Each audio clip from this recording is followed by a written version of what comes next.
Now let me welcome everybody to the Wild Wild West, a state that's untouchable like Elliot Ness. The track hits your eardrum like a slug to your chest, like a vest for your Jimmy in the city of sex. We in that sunshine state where the bomb ass hit big, where you never find a dance floor empty and pimp speed. On a mission for them greens, lean, mean, money making machines, serving fiend. I've been in the game for 10 years making rap tunes.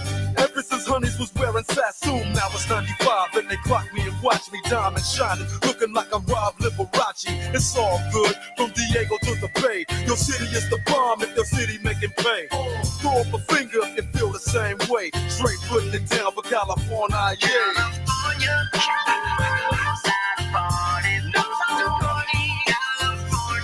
West Coast. That's right.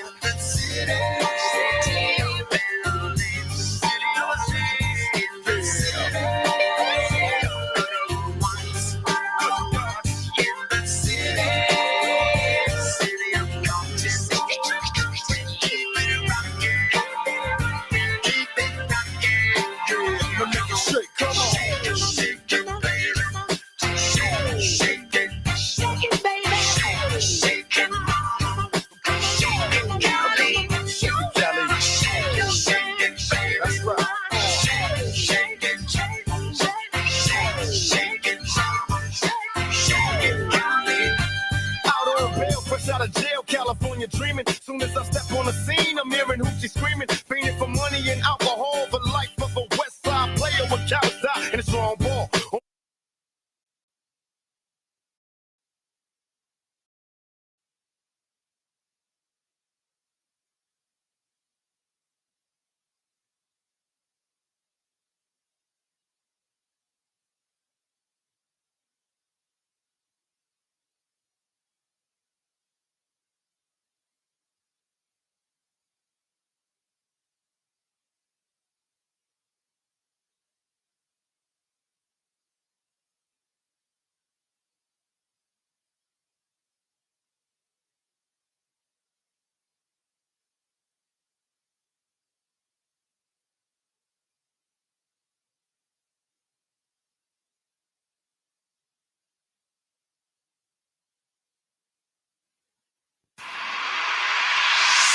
Welcome to the Split Line Off-Road Podcast, brought to you by Magna One Motorsports. Are you ready to go GNCC Racing?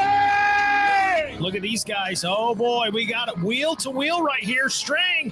Oh, and Stu Baylor right behind him. Russell going to try to dive bomb down to the inside. No, can't get the line he wants. National champion Jordan Ashburn.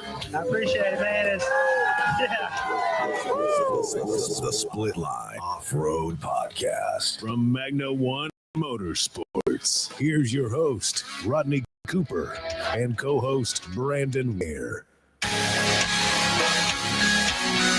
What is going on, everybody? Welcome to the Split Line Off-Road Podcast. As always, I'm your host, Rodney Cooper. With me today, as always, Brandon Wyatt here, guys. What is up? We are back, and we are ready to talk some actual GNCC racing. It's here. The season is here, and we are ready to go.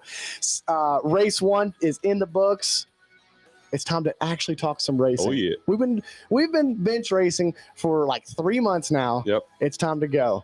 Yeah, we're out of BS. We're out of BS. We're ready for the real stuff. So let's get into it. Before we get into it, we got to thank our awesome sponsors. First and foremost, we got to thank Magna One Motorsports. If you need a used bike, helmet, goggles, gear, or anything else you need to take to the track, make sure you check out Magna One Motorsports. You can do it at their facility in Tennessee, or it's very handy. You can go to every GNCC or every NEPG event and find them trackside. Oh, They yeah. can help you out with anything you need. Also, check out the Magna One Clean It to clean anything that you take to the track, your truck, your bike, your ATV, your mountain bike, side-by-side, whatever it is. Use Magna One Clean It to get it nice and shiny. Nice and clean. For the weekend. That's right. We also got to thank Guts Racing. Since 1985, Guts has been in the business of leading the roles of seat innovation and technology. Brandon, style or performance for you? Style, baby. Always style. Us vet riders is style. That's right. That's for sure. But if you're into performance like people like Devin, then you need to get your butt on a Guts Racing seat cover. Get that gripper seat. It will hold you nice and tight to the seat. So if, when you're sitting down, you shouldn't be sitting down much, but when you're sitting down, it'll hold you right in place, and they look sweet. Oh yeah. So we're going to be giving one of those away tonight Can I on win? the show. You're not eligible to I'm win, about due for but one. everybody that has played Split Line Fantasy so far, Mm-hmm. there's going to be 80 of you Yep. put into a hat. Well, I was going to tell you, who's our first guest tonight? Well, our first guest is Ricky Russell. So how about we have Ricky Russell pick a number between 2, since the first place guy won't win. Okay. And was it 80? 2 and 80. Yeah, 2 and 80. So we'll just have him pick a number and that'll be the winner. There we go. That Easiest sounds way good to to do me. it. That sounds good to me. We like make stuff happen on the fly. That's right. We also got to thank Seal Savers. They've been in the business for 25 years of providing the ultimate fork seal protection for your dirt bike, coil protection for your ATV or UTV, and also fork seal protection for your mountain bike. Make sure you check out everything to have great protection for your. Keep the shaft nice and clean. Keep those shafts good, bro. Make sure that you get on it and make sure that you protect that stuff, because it's going to last you a while if you do. Yep. And you can use a cool discount code SPLITLINE with a capital S to save a cool 25% off of anything on that website. We also got to thank Sunstar Chain and Sprockets. Brandon, what are those things made of? Case hardened steel, baby. Case steel. If you need to make a chain and sprocket set last through an entire GNCC season, I wouldn't recommend it, but I know somebody that has done that before. Guilty as charged. Make sure you get on a Sunstar chain and sprocket set. They won't leave you out in the field. Right. They'll get you to the finish line every single week. And you can save a cool 30% by using the discount code SPLITLINE30 off of anything on the website. And then you vet ride don't like to get in the woods. They also have aluminum. They have aluminum. If you're a track guy, if you're a motocross guy, cool. Yeah. Just get you an aluminum one. And I know we don't push it very much, but they also sell brakes over there too. They do. Stopping power. That's right. That's right. We also got to thank Mountain State Hair Scrambles. Once you get all that stuff on your bike, make sure you go check out Richie Nolan and the gang over at Mountain State Hair Scrambles, and they'll get you set up with a awesome background of racing. If you can make it through a Mountain State Hair Scramble race, you'll be able to make it through a GNCC race. Oh, yeah. Trust me. I've learned. Those tracks are tight, technical terrain, and it makes you a better rider. They don't make champions. They build them. Yes, they do. They were close to building me one time. I was almost a champion. They built me. I need to set my trophy right back here. They built him so good he quit. That's right. They built me so good. I reached my maximum potential, and I was like, I'm done. Yeah. All right, Something like that. Let's get into the show. Behind the keys, Producer D is back in session. If you haven't heard him already, Devin is here. He's going to tell us about his race here in a little bit over the weekend. He's shaking his head. Not good. Not happy about it. We're in the season now, so we're ready to talk some racing. We're gonna have Ricky Russell on the line tonight. We're gonna have Wyatt Wilkins on the line tonight.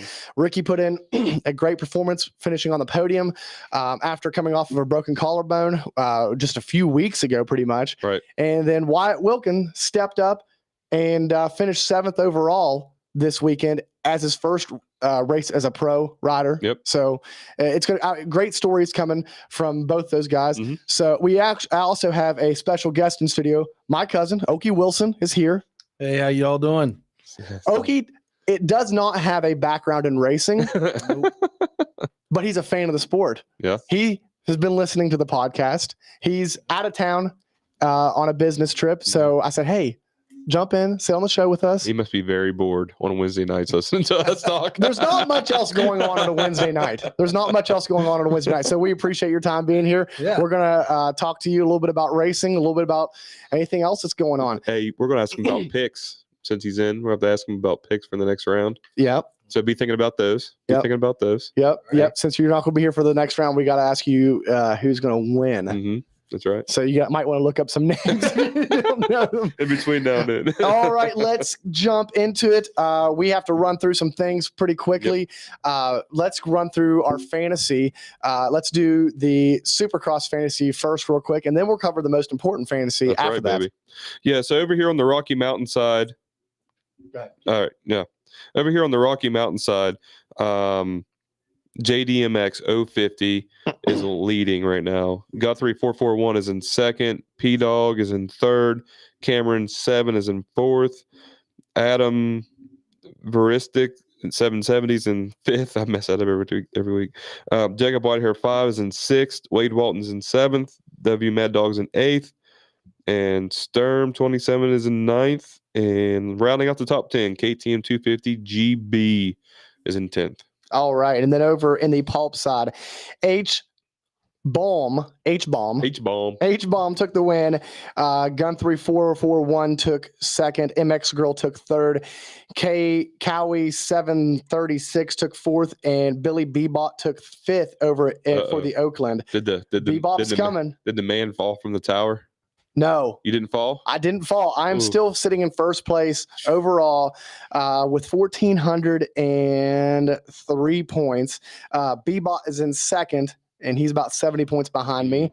BF, I see some of your guys' names on here is ridiculous. I'm not even going to try.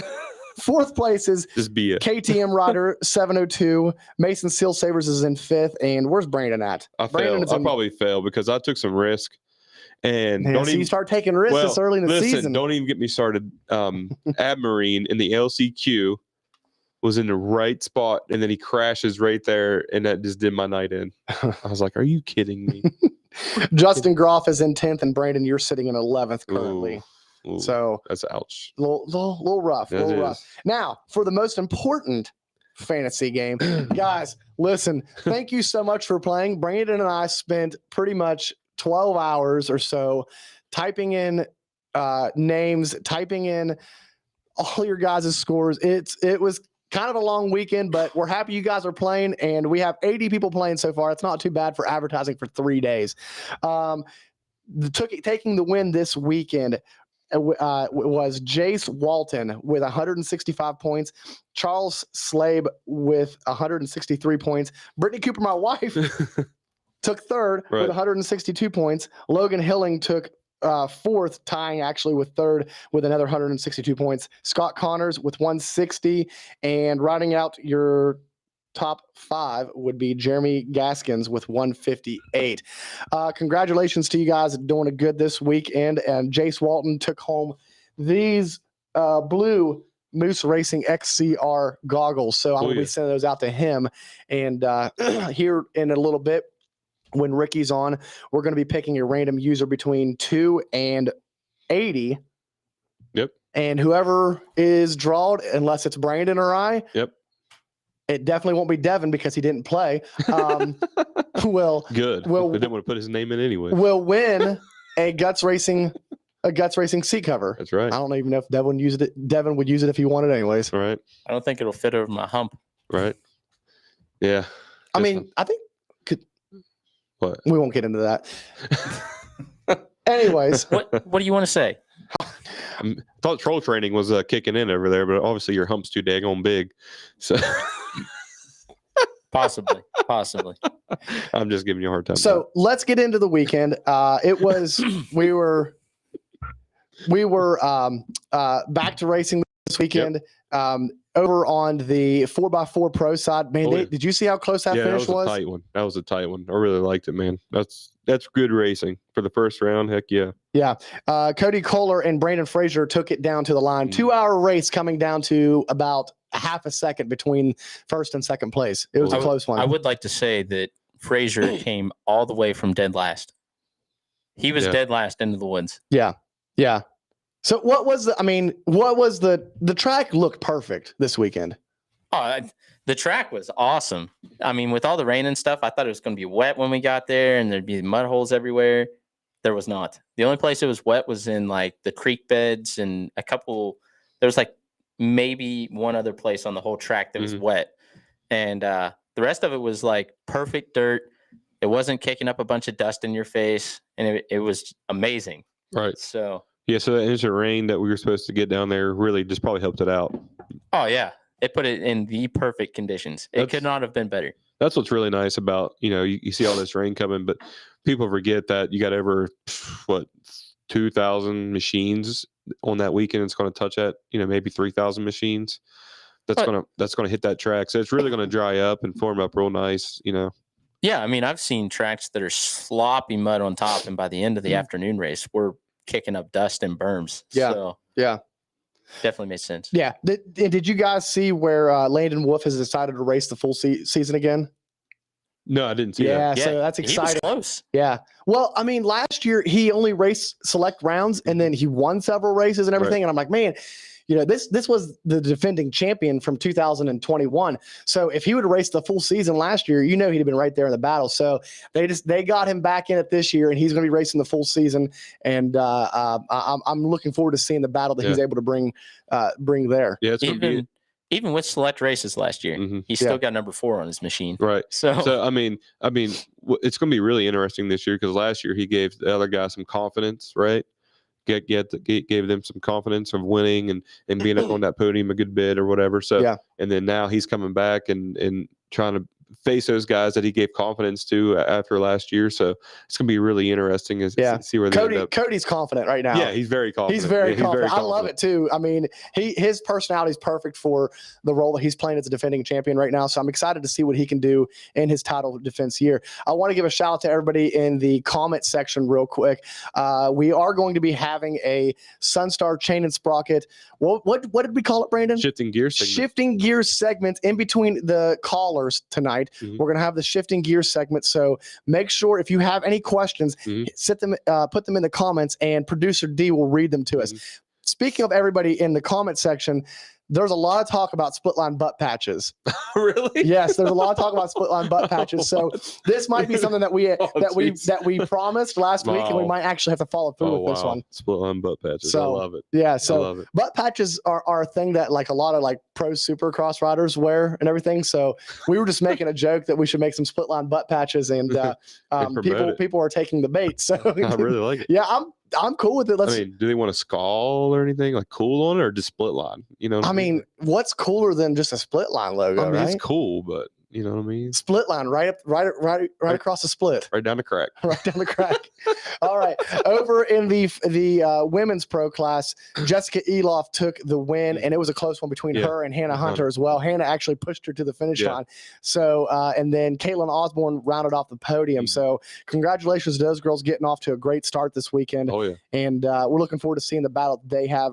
We know that number 1 of Hannah's, she's going to be looking to get a W back next weekend. Yeah, it should be interesting all year. Those girls had battled tough last year. So yeah, absolutely. And then as we're moving to the afternoon class, we had some more great racing. I mean, it was great racing all day long. XC2 overall winner was Steve Harrell. He ended up taking it from Brandon Owens. Yeah. On the final lap. Brandon finished second, and Grayson Eller took third place. So congratulations to those guys. I'll tell you what, man. Steve Harrell was pretty much running inside that top 10 almost all day long. Yeah. You know what I mean? So that's pretty impressive. Absolutely. And you want to hear a cool story, Oki? So Steve Harrell, this dude did not grow up racing at all. He came in 2020. COVID year. Couldn't wrestle his high school state championship because COVID canceled everything, right? So he decided he wanted to get into racing. So he was going to go out and try it. Comes out in a morning race, overalls like in the top 10, and then goes in the next year, goes to an A class, wins the championship. And then this is his second year in XC2, and he is a major contender to win the championship. Wow. Just a stud athlete. There's really nothing else to say. Just a stud athlete, right? Yep. Dude, him and Owens were right on each other the whole race. Yeah. I got to watch it for a minute while I was sitting there waiting for my stuff to be fixed. Yeah. But Owens had the lead coming into the finish and smacked a tree right before the finish. Oh, man. So we were talking about that after the race, and I'm thinking from here on out, he's probably going to be watching a little bit closer. Right. And I would say if those two are anywhere close to each other at the end, it's not going to happen in the woods. We will see them going bar to bar in the finish line. Oh, yeah. Yeah, they both want it. They both want that XCD championship. For sure. That's what they Brandon's hungry. Yeah, he's hungry. Steve's hungry. Brandon's hungry for that championship so he can move on to XC1. Oh, yeah. He really is. And then speaking of moving on to XC1, that's what we're going to do right now. Wyatt Wilkins I'm pretty sure, did he get the whole shot, or what did they give to Jay? Jay had it. Jay definitely did not get the No, whole shot. no. Jay. Jared McClure got the whole That- shot. okay, Yes, that's yes, right. Jared No, no, On no. McClure. Racer before. TV, They they said said Jay. Jay yeah. They Shadron said got Jay. the whole shot. Yeah. But Jay was sitting on the line with his key off on his Poor- four-wheeler. Poor Mikey Wayne's. We're not going to So, diss him too so long. they mixed up Jay and Wyatt. Yeah. Probably because Wyatt was right there. He was in second. Wyatt was in second. Yeah. McClure got the Okay. whole shot. They 'Cause- might have mixed him and Wyatt up, but Yeah. I mean, one is flashy yellow and the other one's black. Right. Okay.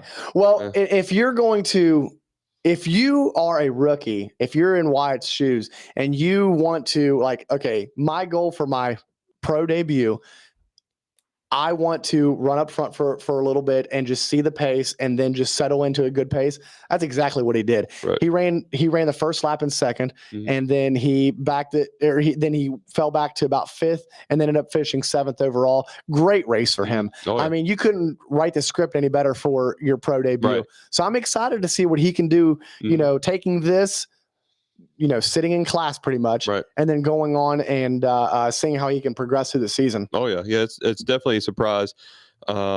I was kind of even surprised that he was even run XC1. I think it was kind of like, I don't know if it was like a secret or if it was a whatever, but he just kind of popped up out there. And If it was a secret, it was not a great kept secret, Right. but because we'd heard rumors about it. well, for a we heard while. rumors, Yeah, but you know, but we wasn't how sure. rumors Yeah, are. You we, know, yeah, we wasn't sure. So, but Bryson Neal, congratulations, Oh, yeah. Bryson. He didn't get the whole shot, but besides that, he took off and it looked like he just paced the field. Oh yeah, He ended up finishing about a minute ahead of everybody. Mhm. Cole Richardson, great run, finishing second place.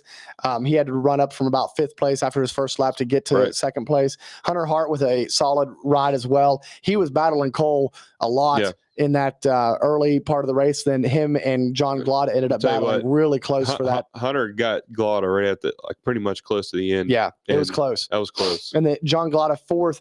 Josh Merritt, what a solid ride Right. from him. Yeah. Fifth place. And after seeing his social media post, he's really hungry and ready to go Mm, and really push for. He said, I'm ready to go get on that podium. that's right. I would love to see Josh get up there Yeah, and, that'd be and awesome. put a podium run in. So let's switch over to the bike side. Yeah. In the morning class, who was it? Oh shoot, I need to. Jeez, Well, I know who won. I'm just trying to find everything. are you sure you know who won? Yes. Positive. Corey Steed. We see. I didn't know Yeah, if he was going which to class? So, Corey. Yeah, I assume okay, we're talking Yeah, WX. yeah. So I lost it Yeah, because I Corey wanted to Steed see. and Rachel yeah, Archel had a heck of a battle. They did. Yes. They did. And Rachel was leading, I think, and it went down and they got together. I think judging from what I heard from Corey is they went back and forth and getting in and around lappers was tough. Right. And as you know how that race yeah. is, those battles Mhm. are wild. And Corey ended up coming out on top. Rachel in second, and Rachel Goodfish is rounding out your podium Yeah. position. But I look for that to be a solid battle Yeah. between those two women Yeah. at the It's at gonna- the end of the year. Yeah, I say those are the two that's probably going to be fighting, and unless someone else steps up, especially with Taylor Jones out, Yeah. recovering from her. So, yeah, I mean, Corey Steed was coming on strong last year, and then Rachel finally got that championship. So it's going to be interesting to see what's all happening. Yeah, absolutely. It was a barn burner for sure, and that's kind of what I expect to see the entire season with them. And then moving to the afternoon class, Ryder Lafferty took the win in XC2, which that's basically picking up where he left off last Yeah, season, yeah. right? Yeah, I mean, Ryder was bringing a lot of heat. I mean, of course, Snallgrass was the champion for last year, but Ryder, I mean, heck of a talented guy and kid, and he's definitely got the speed. So that's going to be another awesome championship to watch this year. Yeah, absolutely. And he ended up finishing in front of Lyndon Snodgrass, took second, and Angus Reardon took third. Right. That class right there, I think, is going to be really fun to watch this season. That's what I was going to say, because those guys, the XC2 class was pretty much once again inside the top 10 all day long. Yeah. It's crazy to see. I mean, I see a lot of guys in that class that can win. Rui Barbesa, he's a guy that can win for sure. Mason Simmons, another fast kid. Roy was leading for a long time. Yeah, he was. XC2, yeah. He was.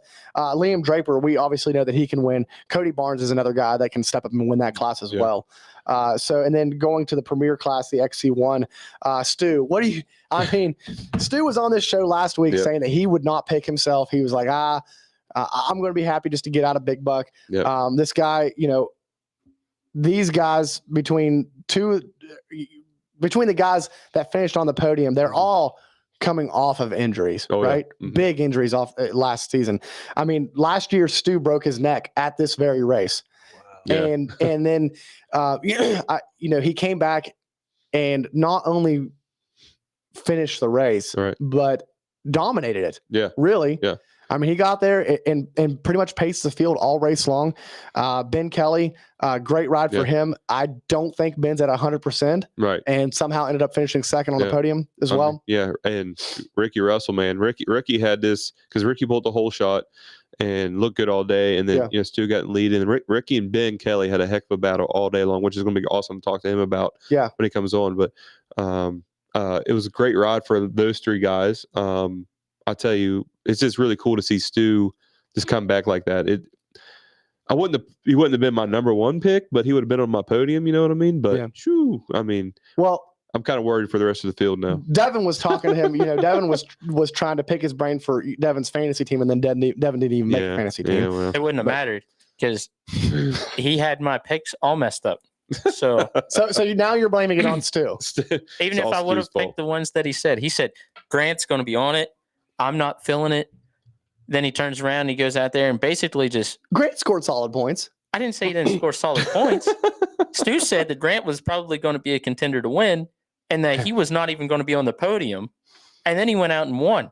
Not only did he win, but he put himself in the perfect position to do it and then just rode there, just cruised all day. Mm-hmm. And then when Ben caught him, he just said, okay, now it's time to pull back up. Yeah, it's time to pull away again. So I'm just going to pull away. Yeah. No problem. It wasn't even an issue for him. Right. And he pitted twice. Yeah. Yeah. Devin, I'm going to say one thing in your defense, man. I didn't play fantasy either, so we're on the same team there. Okay, you guys are on the shit list. All right. Well, I had a rough week, anyways. So, so let's real quick, Devin. What happened in your race? All right, so my bad day started before the race even started. So we get down there and we had some mechanical issues that we will not discuss with the four-wheeler when I got there. We fixed it. No problem. I go to get ready for the race. I go to put my helmet pads in my helmet. I got two of the same side pad.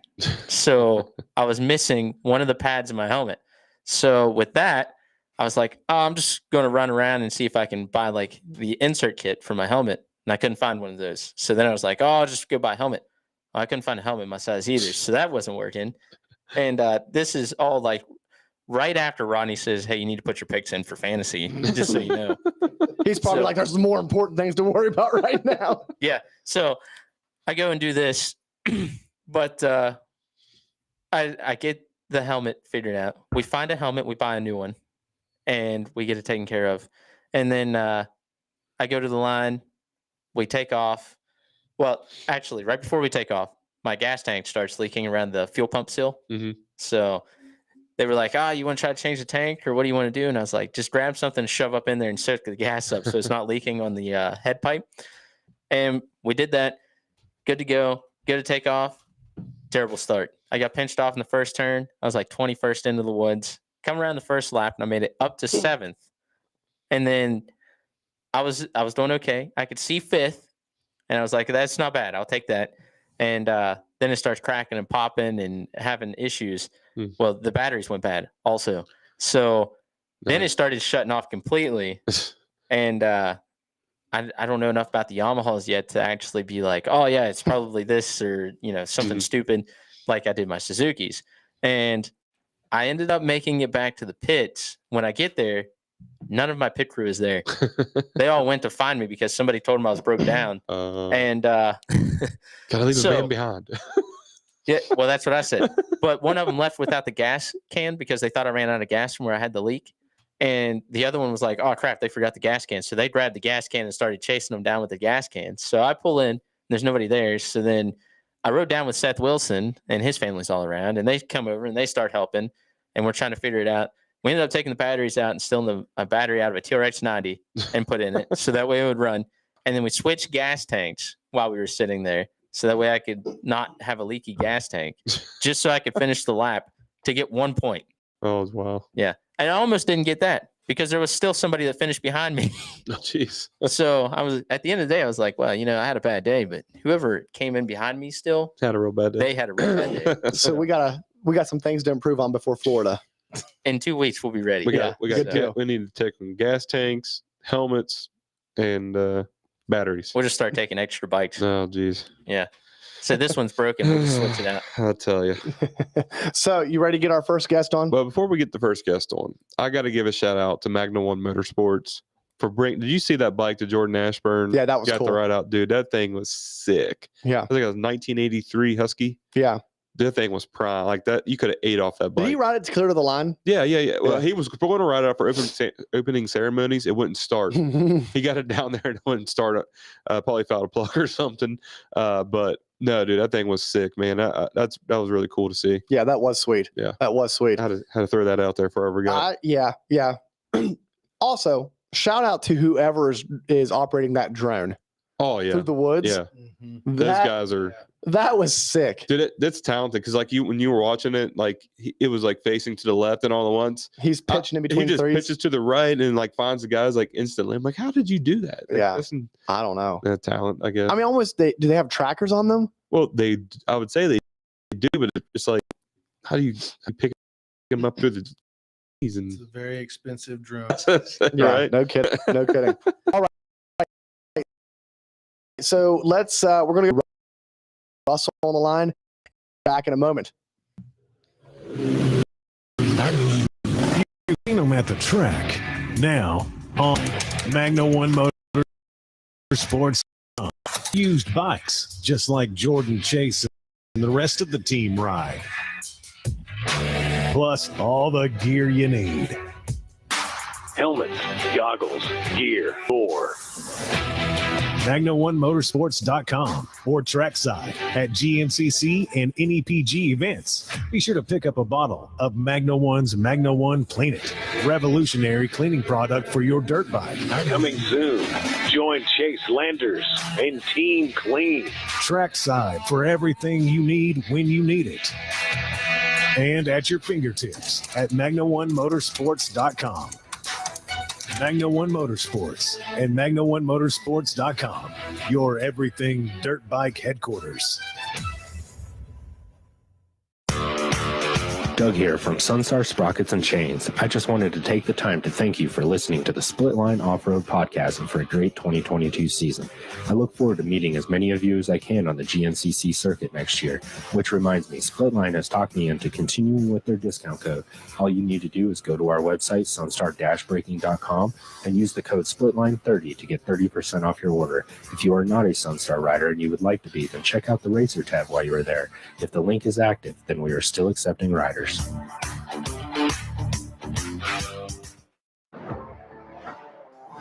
Hey guys, it's Mason with Steel Savers. If you've been listening to the show for a while or you've been around dirt bikes for a bit, you should know that Steel Savers makes the ultimate fork seal protection for your dirt bike.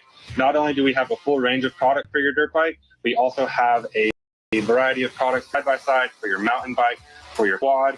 Be sure to check out our coil savers and CV boot savers for a double layer protection over your CV boot.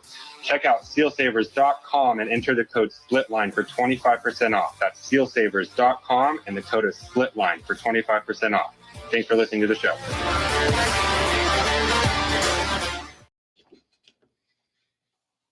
All right, guys, we're back. We are ready to start talking some two-wheel action. Welcoming our guest tonight, Ricky Russell. Ricky, what's going on, man? Not too much. Just me and Liam made our way down to Florida today and getting ready to get ready for the next GNCC. Man, it has to feel good. I talked to you earlier today, traveling all the way down to Florida and everything, but it has to feel good to do all that after starting the season off with a solid finish, finishing on the podium, especially coming into the season with a little bit of mishap before. Yeah, for sure. It feels great. First off, but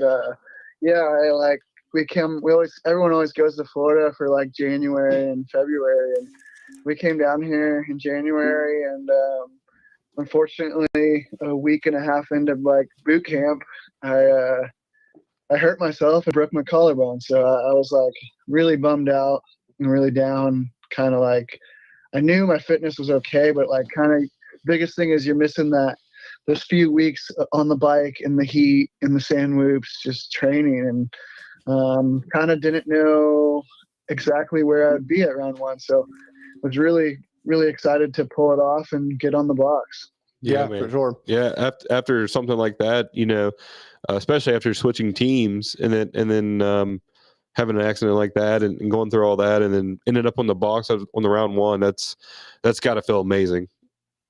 Yeah.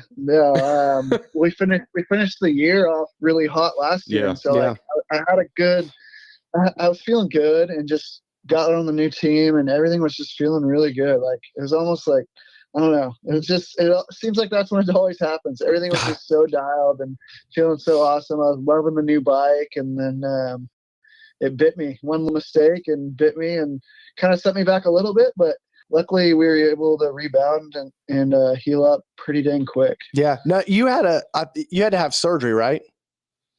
Yeah. So I broke it like on a Tuesday and had it replated on a Thursday. So it was a quick thing, and luckily where it broke, so I already had a plate in there, and it broke on like the inside, more towards the sternum. So I've broken my collarbone a few times, but like out on the inside, this is the first time I've done it like that, and there was kind of less leverage on it. So like, although it sucked, it didn't seem as bad as past collarbones I've had. Yeah. So, and now there's two plates in there. He's got one plate on the inside and one plate on the outside. So Terminator. good to go. Yeah, no doubt. I love how like motocross and just dirt bike racers or any racer in general is just like, oh yeah, just a quick fix, just a collarbone. Collarbone quick fix. I love it. If that was football or something, that's a season-ending injury. Oh yeah. Yeah, that's crazy. Yeah. They like stub a toe and that's it. It's just such an easy bone to break. It doesn't take, I think it's like 7 or 9 pounds of pressure it takes to break it. And it just seems like, I don't know, I'm tall, and when I get launched over the bars or something, it seems like I just always land on that shoulder. So it's a bummer. You started taking parkour. Yeah, you're fucking roll better. That's right. Yeah. So talk to us a little bit about switching over to Ampro Yamaha. It was funny because, well, not really funny, but the day before, because we were scheduled to have you on the show the day after your crash, and I reached out to the guys and I was like, hey, are you guys good to go? And they were like, well, kind of, but Ricky's not going to be able to be good to go. So, but you guys, I mean, unfortunately, everything happened and you got hurt and then Zacho got hurt, but you guys really had a great thing going on preseason. Yeah, no, like me, Liam, and Zach, like we're together great. And like I said, we got down here in Florida. It's kind of like Zach's backyard because he lives down here, and it was good. Like we were just doing our thing daily, and it was fun. We were enjoying it. We got those. Zach's got those Cardo systems, so we can talk to each other through our helmet. Oh, that'd be so much fun. Kind of a little different. I've never done that before, but it's kind of fun when we do like long motos and kind of switch leaders and stuff and talk to each other throughout the moto, but a little bit different. Yeah, we've had a great time, and I was super bummed when Zach was just actually testing suspension and just a little. He said it wasn't even anything crazy. He just kind of fell off the bike, and there's a tree there, and put his arm out and broke his elbow. So yeah. Super bummed for him. I know he's bummed, but he's same doctor who fixed me up got him in right away and fixed him up the next day. And he, I think from what it sounds like, things are going quicker than he expected. So that's good to hear. Yeah. Good deal. But yeah, our team, the team vibe was just so good. So we all work together great. It's kind of cool. Yeah, I mean, so does the Yamaha feel like it used to, or I know, back in the day, I know you used to run this blue cruise. So did it feel like when you got on it, did it feel like home, or did it feel like a whole different spaceship? Yes and no. It's so I've always been a Yamaha guy, like from day one, really. Until 2020, I went to Husky and then Gas, and so it's been a while since I rode it, I guess you could say that. Right. But this bike is a totally different animal from the bike I had to ride back then. You had to ride the fat thing, right? The fat pig. Unfortunately, I had we joked. I called it the HD edition, Harley Davidson edition. Right. That was back then. It's improved a lot since then, obviously. And it was a big, heavy bike back then when I had to ride it. And it was the FX, and the FX was a pretty new model at the time as far as being an FX, where the YZ was a little bit slimmer. And they're both great bikes. But yeah, now the FXs came a long ways also. And that's like what Stu's raced. And I rode that one time and thought it was much better than what I was even on back in the day. So yeah, but now this one being the all new one, I was really excited to get on it, and then just watching like Supercross Eli kill it on it, and just getting me hyped up kind of about it. And it's been awesome. The bike is really good. It's honestly, it's awesome. You can't beat KYB suspension either. It's just KYB it comes stock on the bike, and it's like I told the guys right out of the box, I was like, I could go race this thing there, like stock. I rode a bone stock bike. And that's awesome. Super stock. Yeah. That's what everybody says about those Yamahas, man. The suspension is awesome right out of the box. So. Yeah. Hey, speaking of Eli, real quick, did anybody else see his 3-gear upshift going into the whoops? Yeah. Did you see that? I saw a video of that. He's like in the air, and you see his foot go 3 times. Like, 4th gear or something like that. I've heard of 2. I've heard of 2, but I've never heard of anybody shifting 3 times. We're talking about Tomac, so I mean, still, that's wild. Yeah, there was a similar one with Hunter Lawrence doing something similar. Okay. Yeah, that's wild. So, how was Big Buck itself? We were just talking a little bit how the track almost looked perfect all weekend long. It looked like it was hero dirt from Saturday to Sunday. Did you enjoy the Big Buck track? Yeah, so coming into the week, so I've been up in South Carolina because that's where Ampro's out of, and we're like only an hour and a half from the track, and it had been really wet in the area like all winter long, and I was worried that it was going to have a lot of mud holes and be really soft, but it kind of dried out earlier that week, and then we had one good rain Friday or Thursday night, and it honestly made it perfect. The quads kind of got the little bit of slickness off in the mud, and there were soft spots here and there, but it was the dirt was honestly as good as it could be. It made for good racing. It was kind of deep and ruddy in places, and then kind of hard and not really slick, but just kind of hard in places like typical Big Buck. But nothing like the normal, because we used to race Big Buck round 4, which we are going back there again. Right. 4 or 5, and it's always hard packed concrete, dry. And so now when we go there round 1, it's really kind of a different track. We get more ruts and it definitely was rough. I will say that it got overly rough and a little bit sketchy because you're trying to go really fast to the pine trees through a lot of chop. But yeah, we really couldn't ask for much better. No dust and no mud, really. Right. So when you grab that whole shot, how'd that feel? Well, so I was actually second.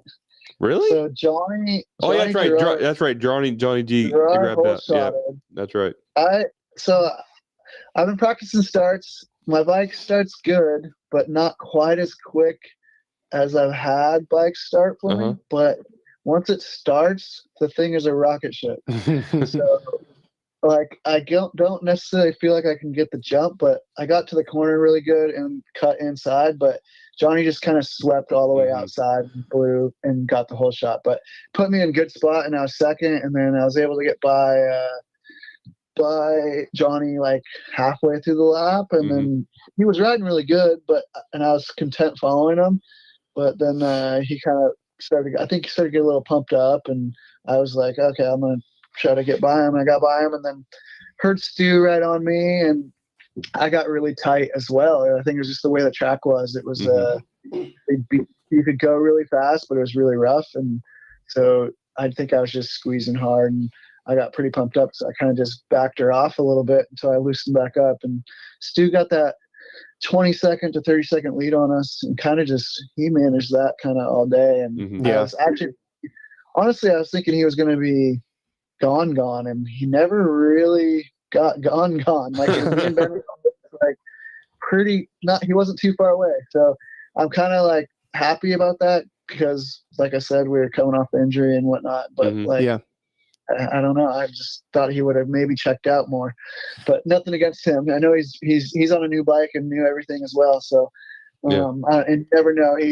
Sometimes if he's not healthy, he's not going to tell anyone either. Oh yeah, right. for sure. Well, I mean, he was on the show last week, and he literally told us not to pick him for fantasy because he was like, I'm just going to go out there and ride my own race and just try to get to the finish. Right. And I after the show, I was talking to these guys, and I was like, listen, like I bet you he's like, he could very well be lying to us. Yeah.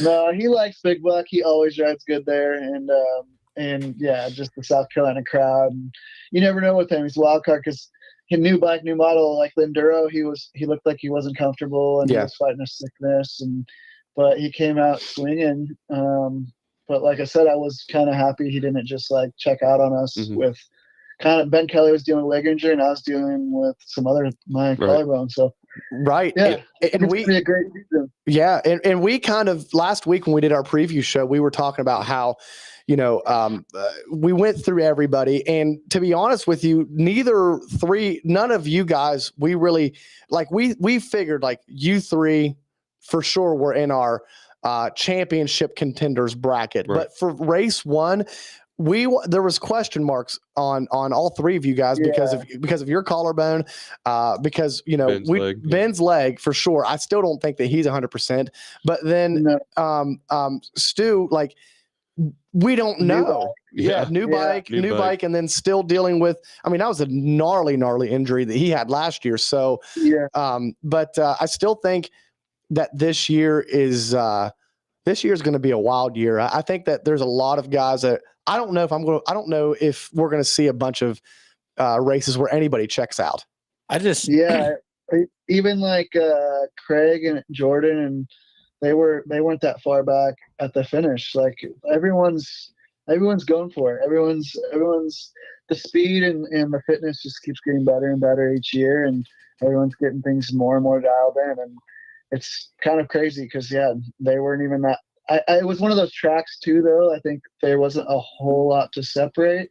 It was like hard. You could only go so fast. So maybe that was part of it. But yeah, I think it was crazy how tight really first through fifth place was.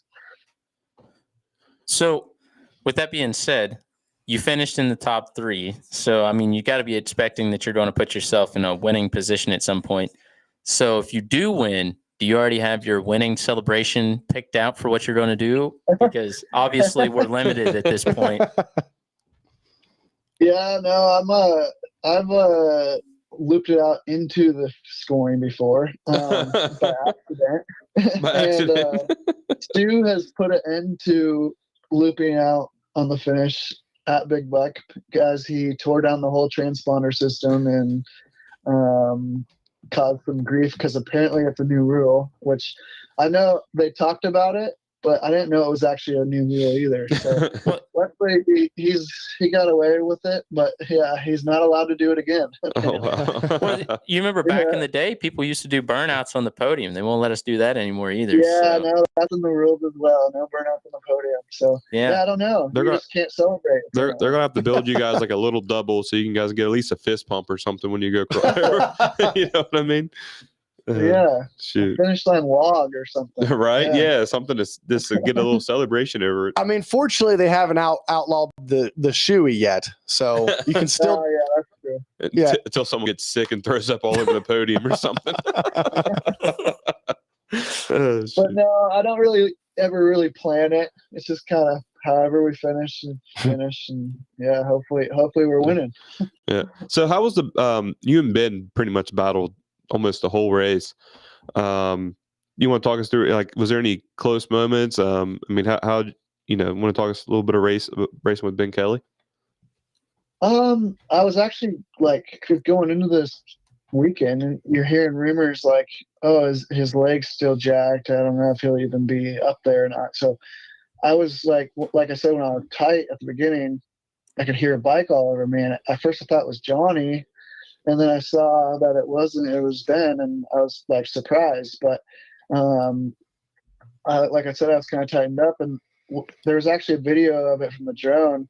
He was kind of right on me, and I just took like a little bit of wider line, and I knew he had the edge, so I just checked up and kind of was like, I'm going to follow him. Mm-hmm. And then from there on, he passed me, and then from there on, I was just following him for a lap or two, and like there was no places, he was going really fast, so there's no places I could have really passed him, but I felt like once I loosened up, I had a little more speed, so I was a little bit frustrated because like once I started loosening up after lap 2, I was like, okay, let's make it happen. And then it seemed like something just always happened. I'd get to him and fall down, and like I'd fall down but then catch right back up, so I was like, I know I felt confident in my speed. I was like, I just got to get by him and then hopefully get away. But it just seemed like lappers and little mistakes on my end, just I never could quite bridge that gap to make it happen on a pass or something like that. So, but we were going at it. Like I was just on him, just right on him for many laps. And he said it was, he was like, I haven't had that much fun at a race for a while. So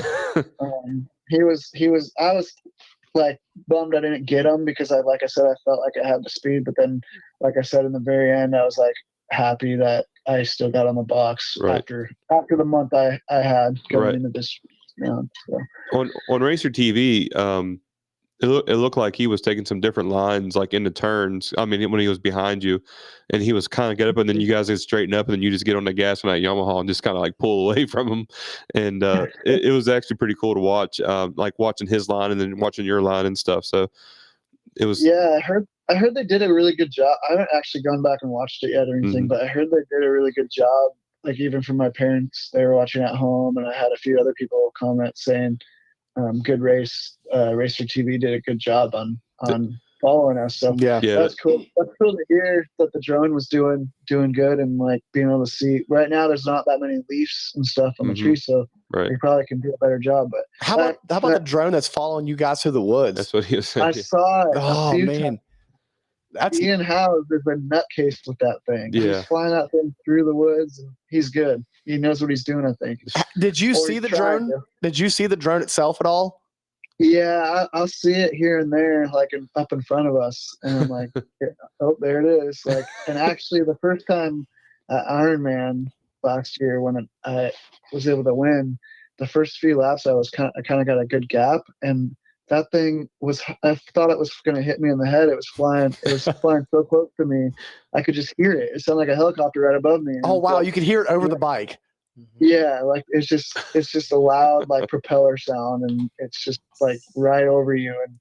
And come to find out I knew it was him, but then like afterwards seeing the footage, I was like, oh, that's pretty badass. Yeah. Oh yeah. It looks like a video game almost. Yeah, exactly. I'm just waiting for him to knock someone into the head. Right. These guys will be out there racing. They'll be like, what happens? Yeah. Hey. So knowing GNCC, like next thing they'll do is they'll have a drone racing. Drone racing. Yeah, through the woods. Said if it makes money, it makes sense. Hey, another entry fee. That's right. Fee. Exactly. So I got one more question that comes from the comment section here. They want to know what your favorite section of the track was. Favorite section of the track. They heard there was a little downhill through a ravine out there, and they didn't know if you guys ran it for the PM bikes, but they wanted to know what your favorite section was. Mm-hmm.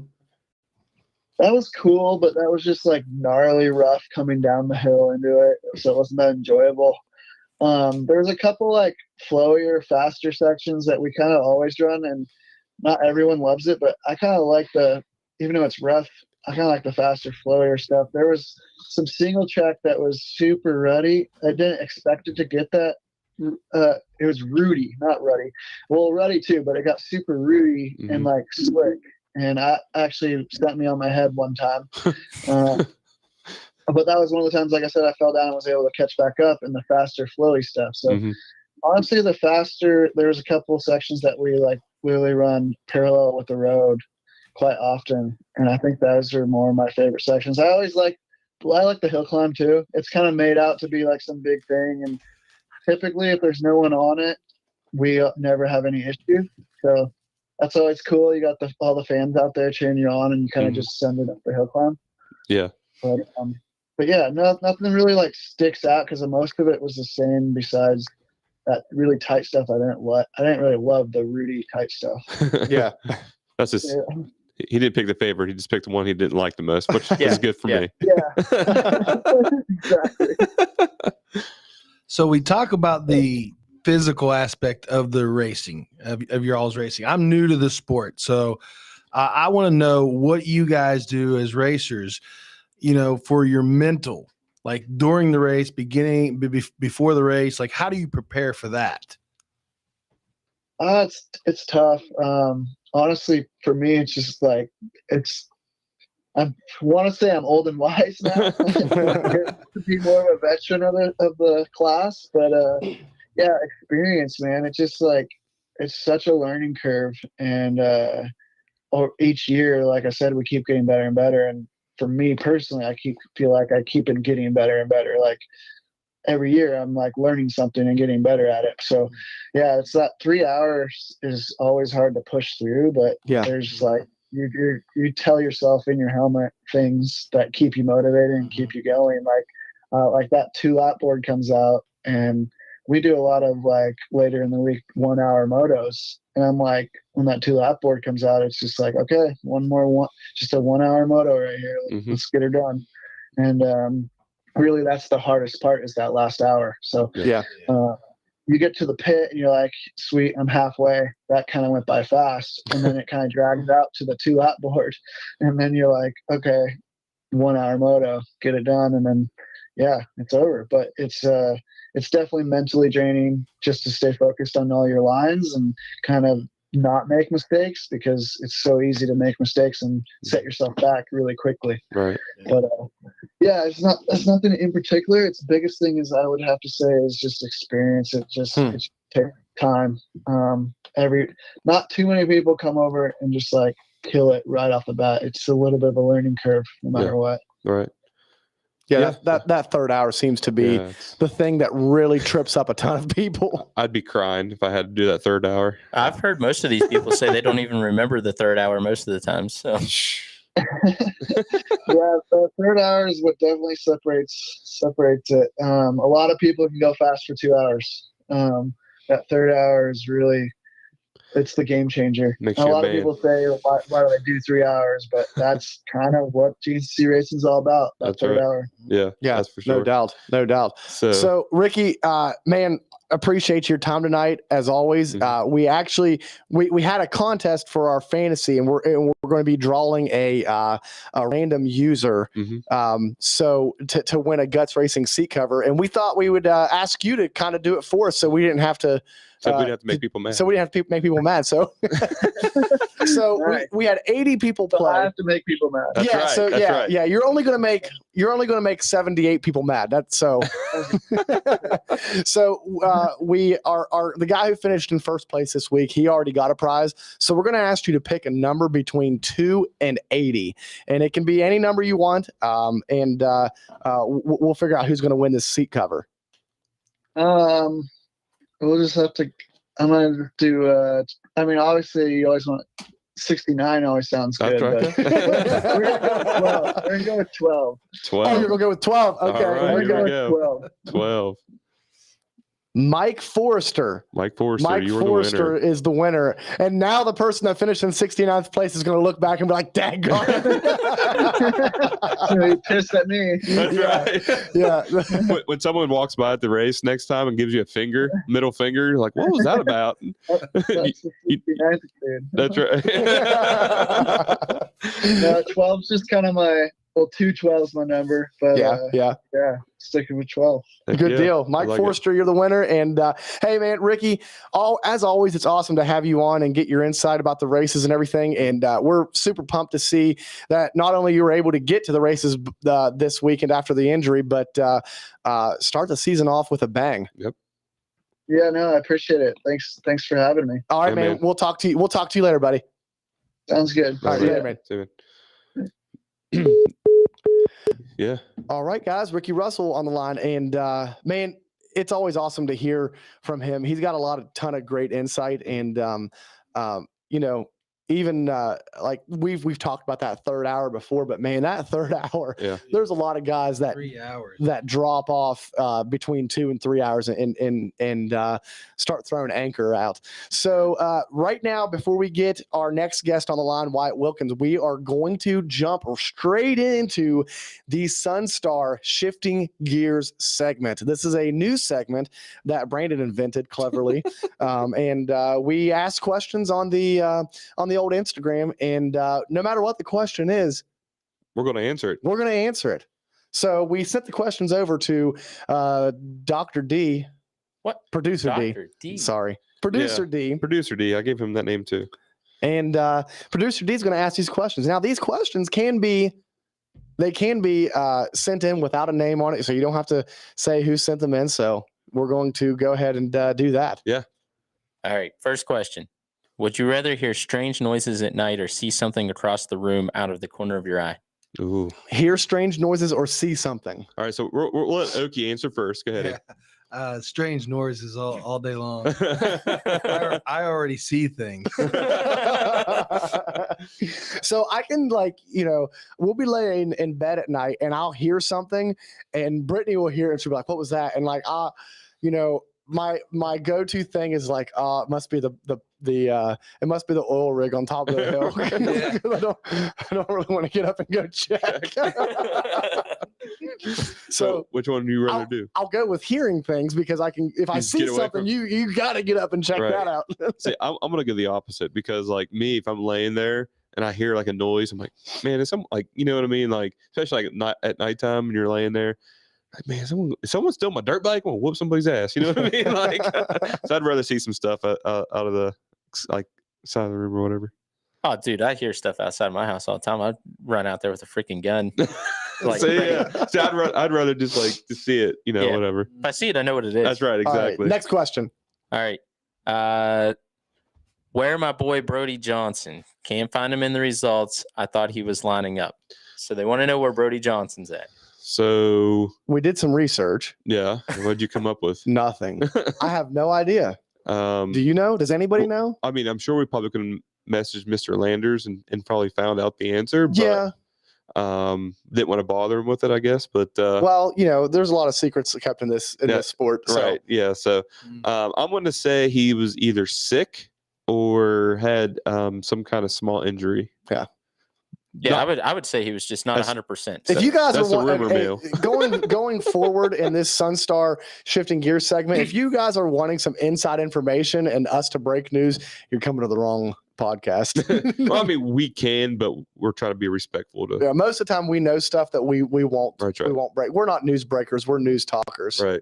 We don't break the news. We make the news. If he was in the NBA, he just didn't want to show up. Just didn't want to play that day. Right. Next question. All right. Would you rather live a life of regrets or never make mistakes? Life.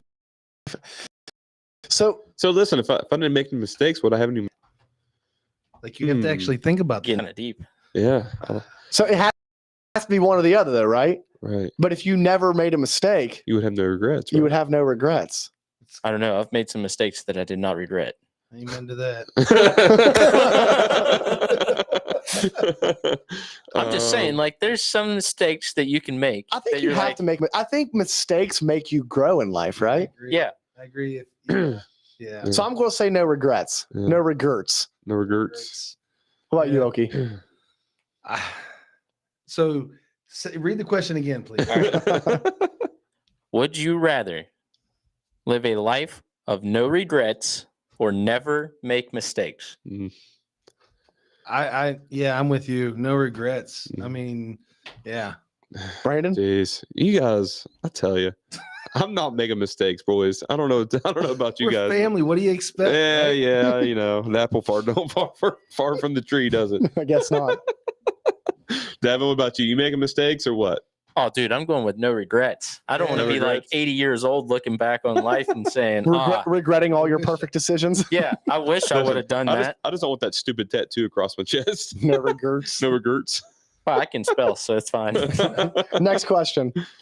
Doesn't matter if you can spell. It matters if the tattoo artist can spell. I think that's all we got for tonight, boys. Okay, good deal. Oh, wait. Was there any on the. No, I checked. Are you sure? Yep. Off. I see one. It says split line off. How do Yeah. I go faster?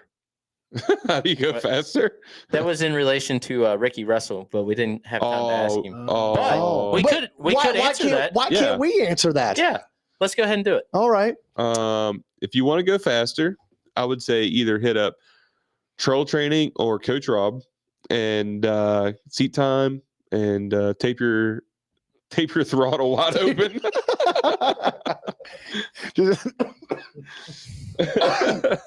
I was going to say ride with faster people. Okay. Yeah. Ride with faster What a people. lame answer. So that's why Devin. That's why Devin always wants to ride with me. 'cause he wants to is get faster. Is that what it is? Yeah. I just figured he wanted a lapper to go around. Even that may be true. I ended up getting turned into a lapper pretty quick on my own track. Well, you were definitely not getting lapped, but I do remember when we rode on your track, I wrecked. you said, I can't believe how fast you started hitting those lines that I've been eyeballing for at least a year. Yeah. I mean, there was that nice log on the inside, and you were just going all the way around it. And I was like, screw this. I'm going to jump You know both what of them. log he's talking about? Yeah. Up at the top. Uh-huh. Yeah. I know what you're talking about. Like my first lap, I just went ahead and He doubled it on the first lap. I'm like, are you okay? Mm-hmm. All right. Yeah. We see. Okay. Is that it? Is that it? That is it. All right. That'll be it for the Sunstar Chain and Sprocket segment. Chain and Sprockets Shifting gears. segment. Be thinking of some good questions because Yeah, as you can guys. see, we're going to Give us answer. something to talk about a little We're bit. going to answer everything. We don't So, care. We don't care what it is. All Right. right. Let's shift gears. Shift gears. We're going to be talking about some four-wheel action. We're going to be having Wyatt Wilkin come on Mhm. right now, talking about his pro debut in the XC1 class. Good to hear from him. And yeah, so Brandon, with that being said, let's go to commercial break, and we'll be right back with Wyatt Wilkin. You've seen them at the track. Now, online. Magna1motorsports.com. From used bikes, just like Jordan Chase and the rest of the team ride. Plus, all the gear you need. Helmets, goggles, gear, and more. Magna1motorsports.com or trackside at GNCC and NEPG events. Be sure to pick up a bottle of Magna 1's Magna 1 Clean It, revolutionary cleaning product for your dirt bike. Coming soon. Join Chase Landers and Team Clean. Trackside for everything you need when you need it. And at your fingertips at Magna1motorsports.com. Magna 1 Motorsports and Magna1motorsports.com, your everything dirt bike headquarters. Doug here from Sunstar Sprockets and Chains. I just wanted to take the time to thank you for listening to the Split Line Off-Road Podcast and for a great 2022 season. I look forward to meeting as many of you as I can on the GNCC circuit next year, which reminds me, Split Line has talked me into continuing with their discount code. All you need to do is go to our website, sunstar-braking.com, and use the code SPLITLINE30 to get 30% off your order. If you are not a Sunstar rider and you would like to be, then check out the Racer tab while you are there. If the link is active, then we are still accepting riders.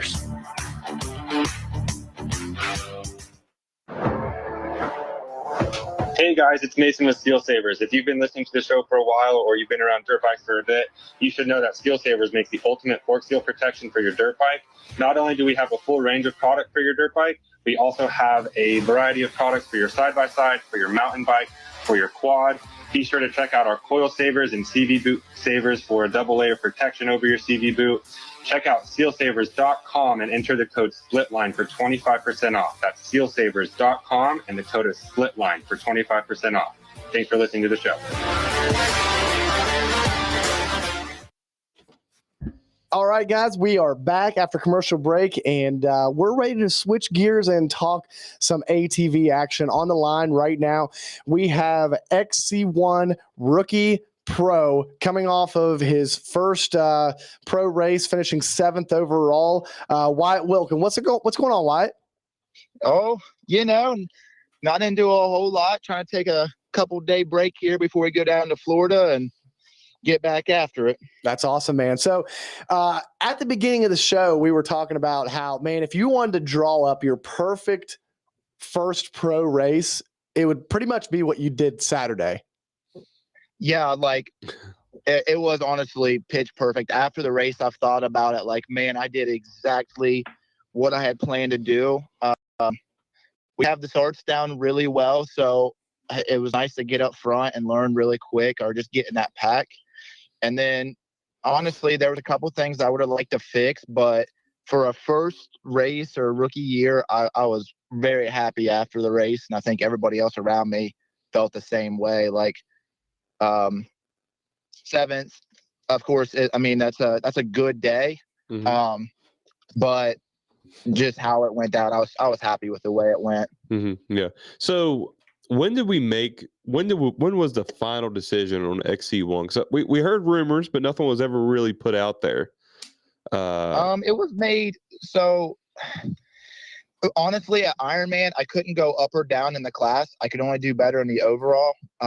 So I was like, you know what, let's give it a go. Mm-hmm. And then I ended up doing really, really well at Ironman. So over the off season, I felt myself, as well as Action Off Road and Matt Pierce, we all kind of got together and just made a decision to go ahead and go after XC1. I knew I had what it took. I just needed to piece it all together. And this off season, we grinded our butts off, and going into the season, I knew where I was standing at was going to be pretty well. So that's really, it was, I would say, after Ironman was when the decision was made. Okay. Yeah, Okay. yeah. And we've seen a lot of people go into Ironman and, like you said, can't move up or down. So they run XC1 and then next year they come back down to XC2. So we didn't know for sure.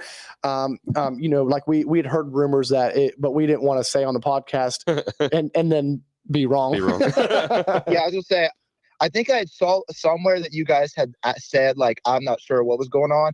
I just kind of kept it quiet, and then I just brought it out for round one. Yep. I think a bunch of those my close buddies and stuff, or my friends from home, knew what was going on. But I think as far as the racing world goes, I don't think anybody knew that I was coming there for XC1. Yeah. Right, Yeah. right. So we talk all the time about how, there's a lot of guys like yourself that have always been able to run really well in the overall and run up into the overall. But when it comes to starting on that XC1 line, it's just different. And was that the case for you? I mean, you had your experience in Ironman, but typically, at Ironman, a lot of variables come into play. It's been a long season. You don't know who is still putting in that 100% effort. So actually, Saturday was your first everybody's grinding and everybody's really pushing for that to get a good finish in. What was it like running up in that position versus the overall from XC2? So, firstly, all off season, I was down south. Last year, I kind of rode by myself a good majority of it, and this year I was with a group of guys that are very capable of finishing top 5 any weekend. I got to ride a lot with Josh Merritt, John Glada, and me and Jay Shad. We done some riding together. So being mixed in there with them, I felt a lot more confident when I was going in. Like, okay, I rode with these guys all winter. honestly, I didn't like last year. Just like looking into the XC1, I didn't feel a part of it. But coming into this year, I felt a part of XC1. I felt like I should be there. So when I got a good start, I was with Josh and I was with John, and Jay was right behind me. We kind of stayed together for a good bit, and those are the guys I rode with the whole off season. So it was kind of a routine thing. I was like, I mean, we'll just get in line with them, and whatever happens, happens. But it was really, really cool. I go through pro pits the first lap and third, and I don't know why I was behind Jared McClure, and in my head I was like, man, I want to go in that scoring and check in second. I don't know why. I was so bad. I just wanted to see my name somewhere on that thing at the top. So I was like, I had this line picked out, and it was probably 200 yards before the finish, right before we popped out. And I used it just to make sure my name came in second on that lap. And I was like, I mean, it worked out well. But then at that point, I didn't feel, honestly, a lot of pressure. I was just riding, just kind of doing my own thing. I knew Bryson was rolling. He got by me, and I couldn't really hang on very long. He just kind of slowly got out of my vision. And I mean, them other boys, John, Hunter, and Cole, they caught up to me. I knew that they were going to hook up and become sooner or later. They caught me at the end of the second lap, and like everybody knows, I'm a rookie, and when you're at the front of a pack like that, it's a lot of stress. So I pulled over for them, let them three go, and then I just jumped on the back of them and tried to learn what I could. Like I said, if you're at the front of a pack like that, it's never fun just getting pushed around. Right. So coming out of this weekend, what is there one thing that you can just like pick out and be like, that's one thing I really need to work on? He's honest, man, like there is. I'm really bad about like after the weekend, like looking at the negatives. And after this weekend, there was not a whole lot to look after. It was more so just like the small line choices that I could have done, like that could have kept me out of some of the troubles I did have. Like, man, why did you do that bonehead and follow and go in the same line? Or why didn't you look at something else? As far as the race went, I felt really, really well when I finished. I felt good. I was like, man, I didn't gas out. Levi Cohen with Outlier Performance, he's got our training part down. So like I said, at the end of the race, I felt really good. There's nothing on that part I wish I would have changed, but just honestly learning. Like I wish I maybe could have latched onto Bryson for a little bit longer.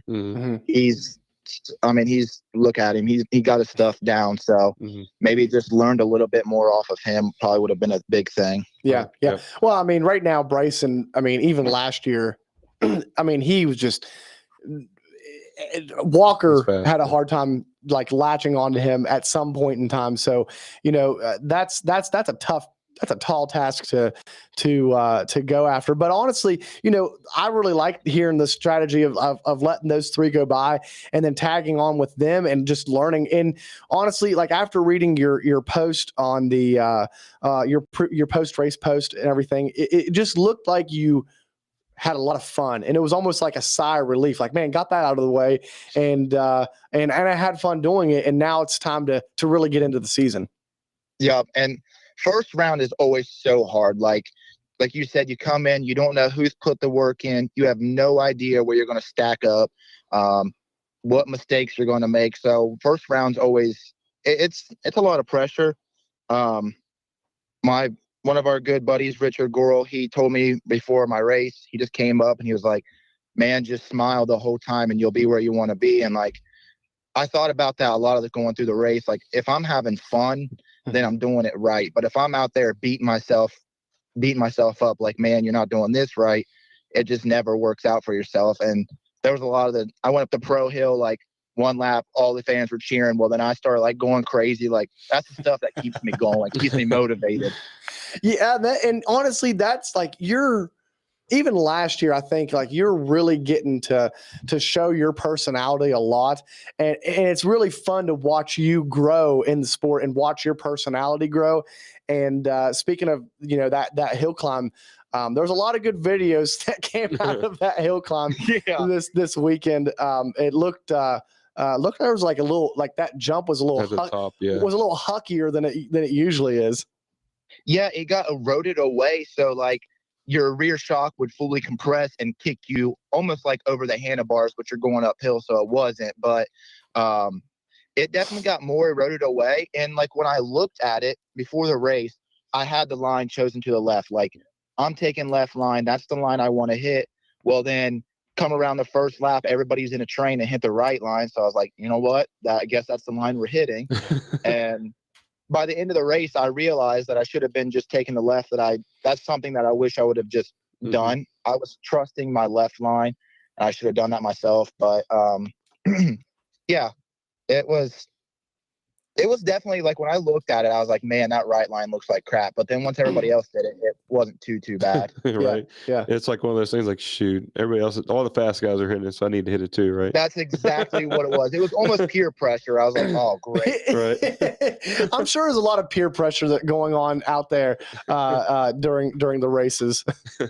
I didn't want to be the lame guy that didn't jump up it. So I was like, you know what? Let's try to get a little bit of air off this thing. Yeah. Right. Yeah.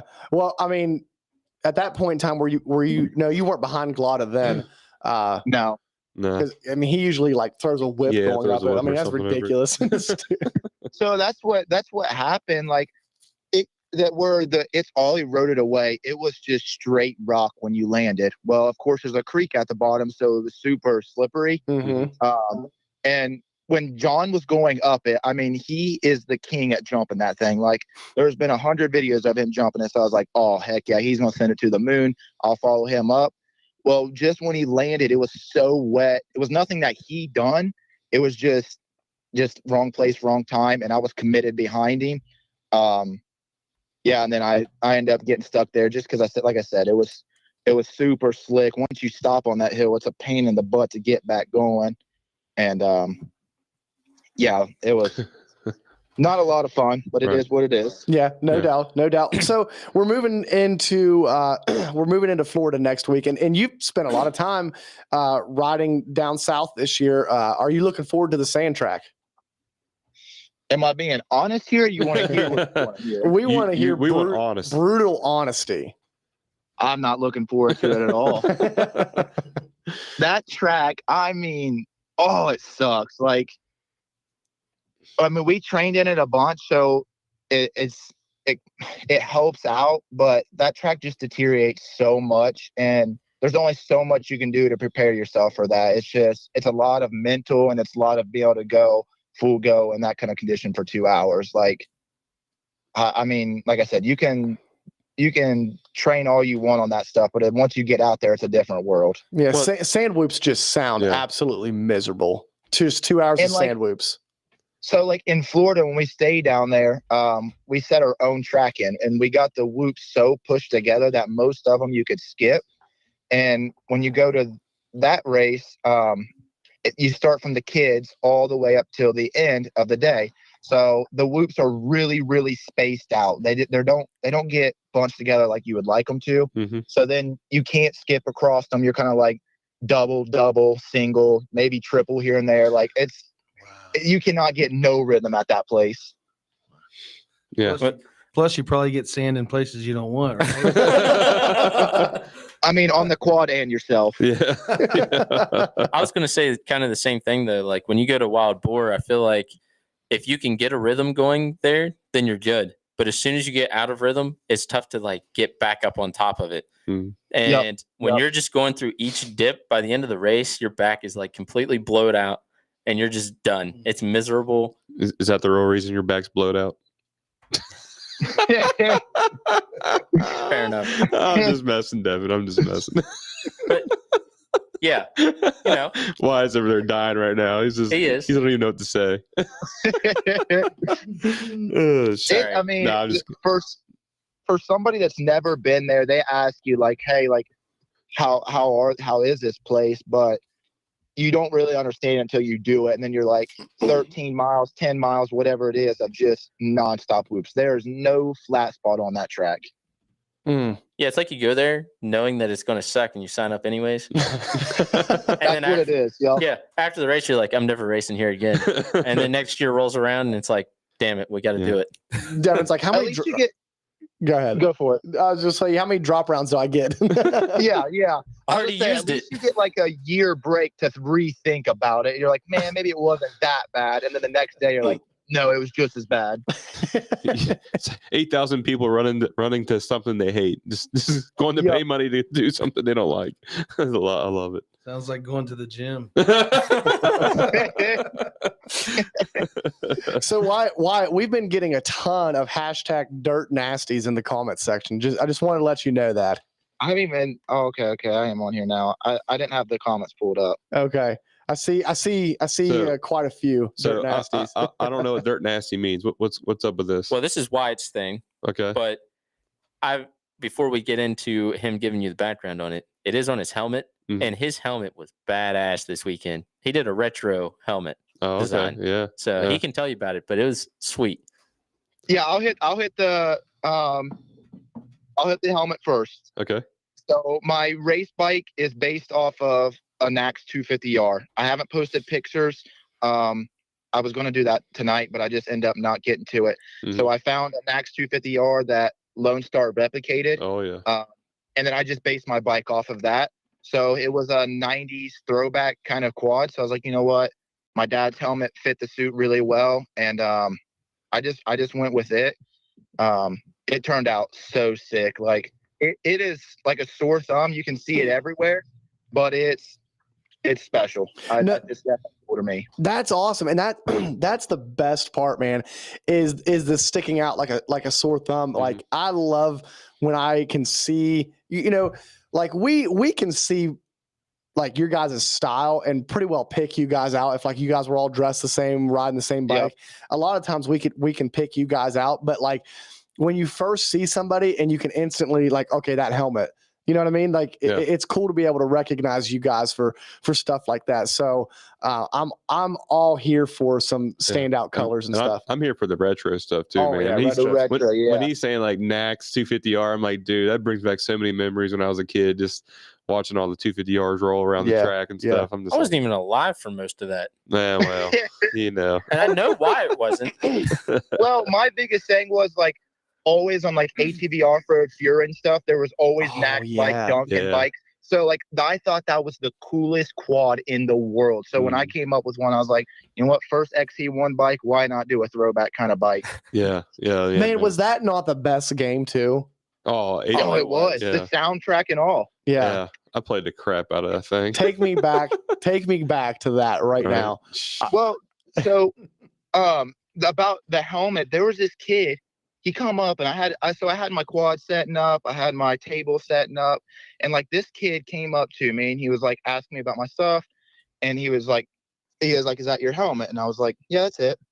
And he looked at me like dead serious. I don't know if he was joking or what. And he was like, that looks like a venomous stegosaurus. And I was like, all right, well, I that's cool. I like it. Learn something every day. Stegosaurus. I was like, all right. That's interesting. The kid's been watching some Jurassic Park. He had to have been. That's awesome. That's awesome. So take me to the hashtag. Yeah, take me to Dirt Nasty. So me and my buddy, Tyler Rumke, we kind of came up with that. We were in high school, I think, like just trying to come up with like our own cool slogan. Like instead of you saying like, man, that's cool or something like that, we kind of just came up with Dirt Nasty. And then as I've kept racing and grew more, it just kind of came like not even really like a slogan, like my brand. It just became like my brand. Like if you saw Dirt Nasty, you know that was tied to me. And I mean, we used to always say like let it eat. They go to hand in hand. But instead, just people say Dirt Nasty, and that just kind of is my hashtag or whatever. There you go. I see apparel coming off the lines now.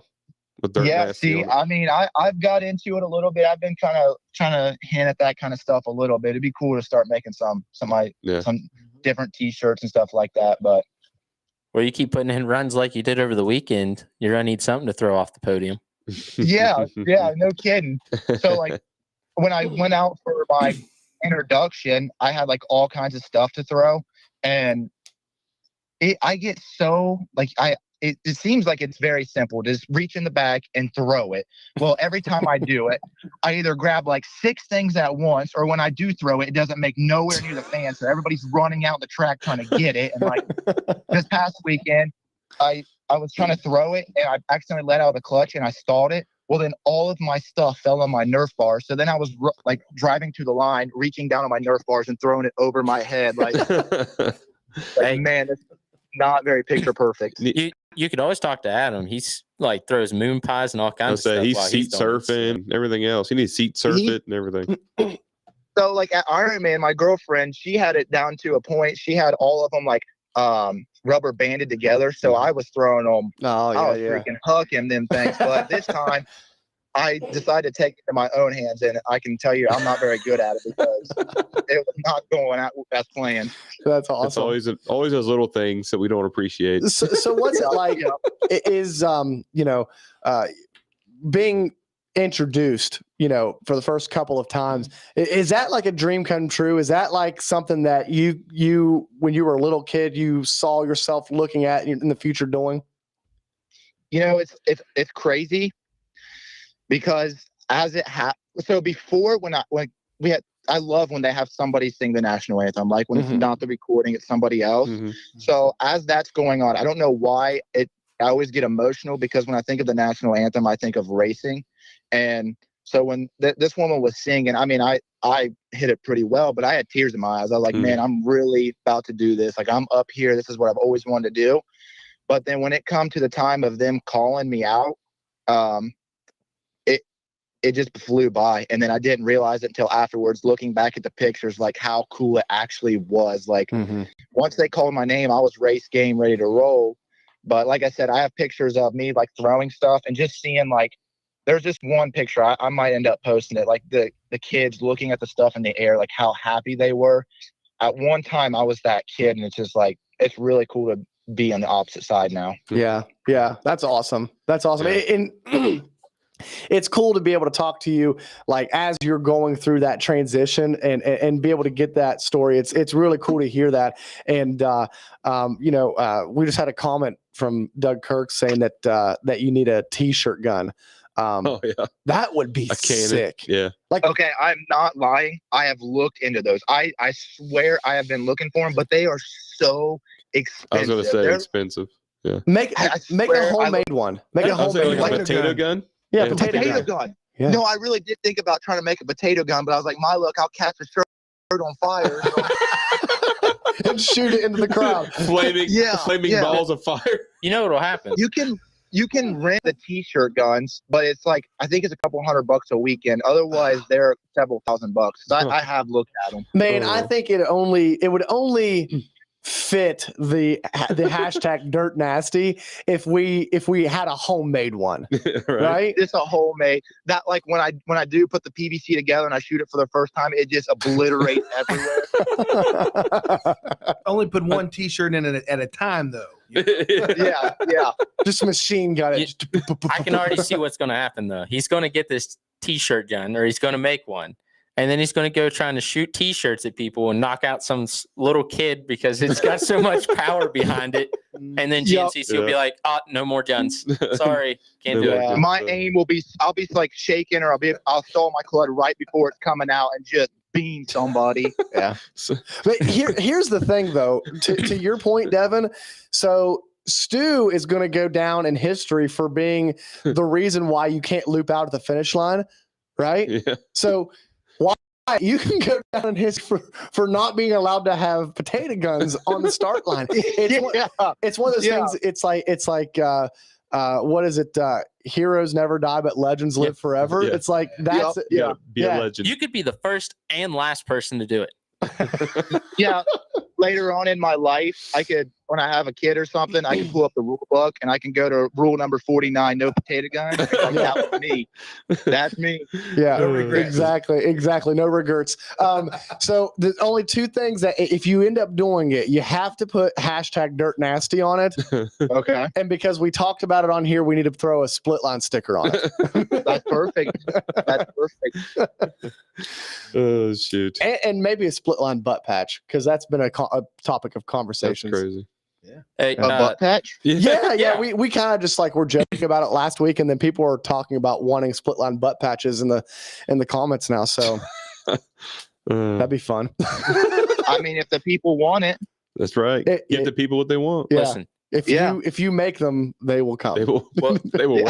while we're on the subject of giving the people what they want, since Josh would not answer the questions I was correctly, gonna go there. I can't. Levi wants to I know. would love to. I would love to. And this all stems back to, I'm not even bringing up the question. This stems back to James Glotta.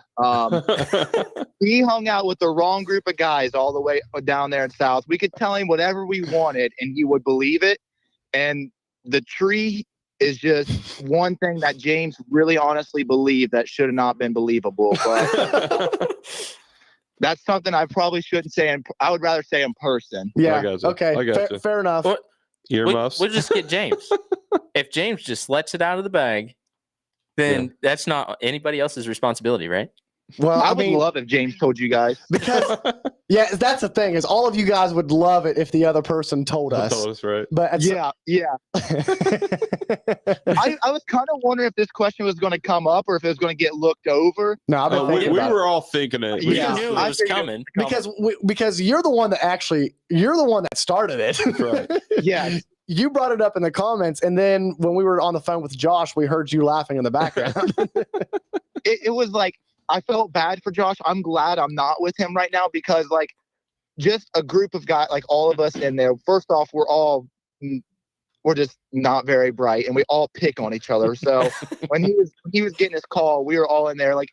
We wouldn't even say anything, and somebody would start laughing, and everybody would start laughing. I felt bad for him. I was like, man, he's going through it right now. Yeah. He's on the phone with like some serious journalists right now. I mean, this has to be top-notch professional. Let me tell you. Oh shoot, I love it. So I guess we'll have to wait till we get to the track to find out how the best way to plant a tree in Florida. It's all right. I'll be in Florida, so Florida, you ask me, I'll tell you. That's right. All right, you get the download, Devin, and then you come back and tell us. Yeah. all right, I'll make it a point to go over and we can talk about this while we're in Florida, so that way it fits the narrative. That's right. It does. Hey, make sure you show Devin how to plant a tree. Don't tell him. Show him. Show him. I don't know.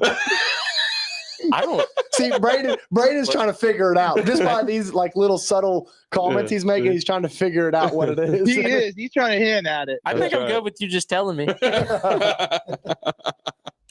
Oh, I think me and Devin both would be more comfortable. I told him. I like it. I'm thinking the same thing. Let's just go with you tell me. yeah. Oh, Well, shoot. Wyatt, man, always awesome to have you on the show.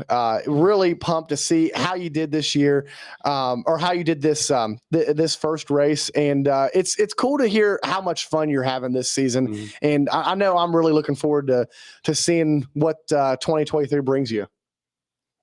Well, like I said, I can't thank Action Off-Road and Stewart Boys enough. I mean, I'm sure you guys saw some pictures of the rig and stuff. They have us set up really, really nicely. Got an awesome team, a bunch of good teammates, good trainer, good mechanic, good family. Everything's going so perfect right now. Like it's honestly crazy. My dad and I will talk about it. Like, just we got to live it up right now because it's only a once in a lifetime kind of thing. And like, and I told you guys, when I'm out there, my biggest thing, we're having fun. When I'm having fun, I do really well. So just and taking it all in is what's really big. Awesome. Awesome. Yeah, man. Well, Live it up, Betty. Live it up. Yeah, just enjoy it, man. And like I said, we're excited. We're excited to see how you do this season, and we want to see that potato gun for sure. I'll rig one up together and maybe practice it at home, and then we'll go from there. Yeah, we'll get a weekly thing like, hey guys, a potato gun just exploded So and I can't race this weekend. Yeah. It's gonna need like a shoulder strap, because I'm thinking you at least got to have a hand on the throttle or the clutch. Yeah. So we need a shoulder strap, and then just like, I know. So the potato guns, like they usually have like a lever, you just like let all the air out. Mhm. But he's gonna need to Yeah. be able to shoot like I don't know what, 6 or 8 t-shirts. Right. No, we're gonna Yeah, put almost like a potato minigun, like Yeah. it rotates. Yeah. It's gotta have a trigger. Gotta have a trigger. There we go. Yeah, there we go. All right, Wyatt, man. buddy. Well, we appreciate your time tonight. We're gonna let you go, and good luck in Florida. Hey, I will say this, man. I want you to know, extremely, extremely high pick trend on Split Line Fantasy. That's what we like to hear. Yeah, man. I'm like, I Yeah. would say, I entered a lot of Wyatt Wilkins in. yeah. If we had the technology, which we should, but we don't. If we had the technology to see how many people picked riders, like I would say you were You're up bikes and quads. You were probably top 2 or 3 Yep. that was picked. That's awesome. Yeah. That's awesome. Yeah, so it's fun, man, and like I said, man, good luck and have fun in Florida, buddy. I appreciate you guys having me on for the first, I guess, episode after the first GNCC. Yeah. Maybe get back on here in a couple months or something halfway yeah. through the year, kind of catch back up. Yeah, absolutely, man, Absolutely. absolutely. And anytime you want to stop in and help us guest host one, you're more than welcome to. Well, I appreciate it, guys. All right, buddy. All right, man. We'll talk to you later, buddy. You have a good one. All right, you too, too. man. Later. Yeah. Wow, Man, Wilkin. that's a fun interview. That kid, is. he's a cool kid, and it's cool to hear. Like I said, like just reading his post from the weekend, you could tell like the dude had fun this weekend, and he did exactly what he wanted to do. Yeah. He put the bike up front, he ran up front, and then he settled into a comfortable pace and finished the race. And now he's moving on the track that he hates the most. That's right. Nobody Yeah. likes Florida, though. Nobody Come on, likes- let's be honest. I Nobody mean, likes Florida. You have that one. There's one guy out there that's like, oh, I'll show you some videos, Oki, Yeah. later, but like it's literally like like a supercross whoop section. Mhm. It's like that for 10 miles. And they do it for 2 hours. So just Why don't we just boom, pounding it. fix pounding it. this whole issue? We'll take Rodney's four-wheeler down there, There and you he go. can just race it And they around can the race track. it. There you go.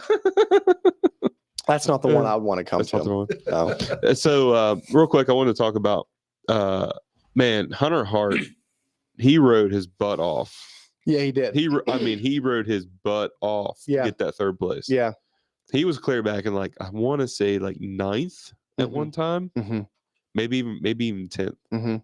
and came all the way back and got a third place. Yep. I'm going to be honest with you. I think the two, in my eyes, right now, as we're sitting after round one, the two guys that needed to have a good round to be able to be, even in contention Mhm. with Bryson Neal, was Cole Richardson and Yeah. Hunter Hart. I feel like those Yeah. two, they both, and that's nothing against all the other guys that have all the speed. John Galata has speed for Oh, yeah. days, right? Yeah. But Hunter Hart and Cole Richardson have been in the position of being up Mhm. front. They've been battling for a third place overall in the championship series. So they're kind of naturally the guys that should be taking that place and challenging for the championship Right. this year. So it was good to see both of them on Yeah, the podium. especially Cole, because we all knew he had the speed last year to do it. Yeah. And not real sure what was going on Well, last year. Last and year, then he really turned it on after in the end, yeah. after the half the season was over. So it's good to see him starting out with a good It was a head good- of steam. yeah. And that Bryson's going to rack off wins, right? he's one guy that we can look at, and I looked on the list that's actually beat Bryson straight up. Yeah. Before. So Yeah.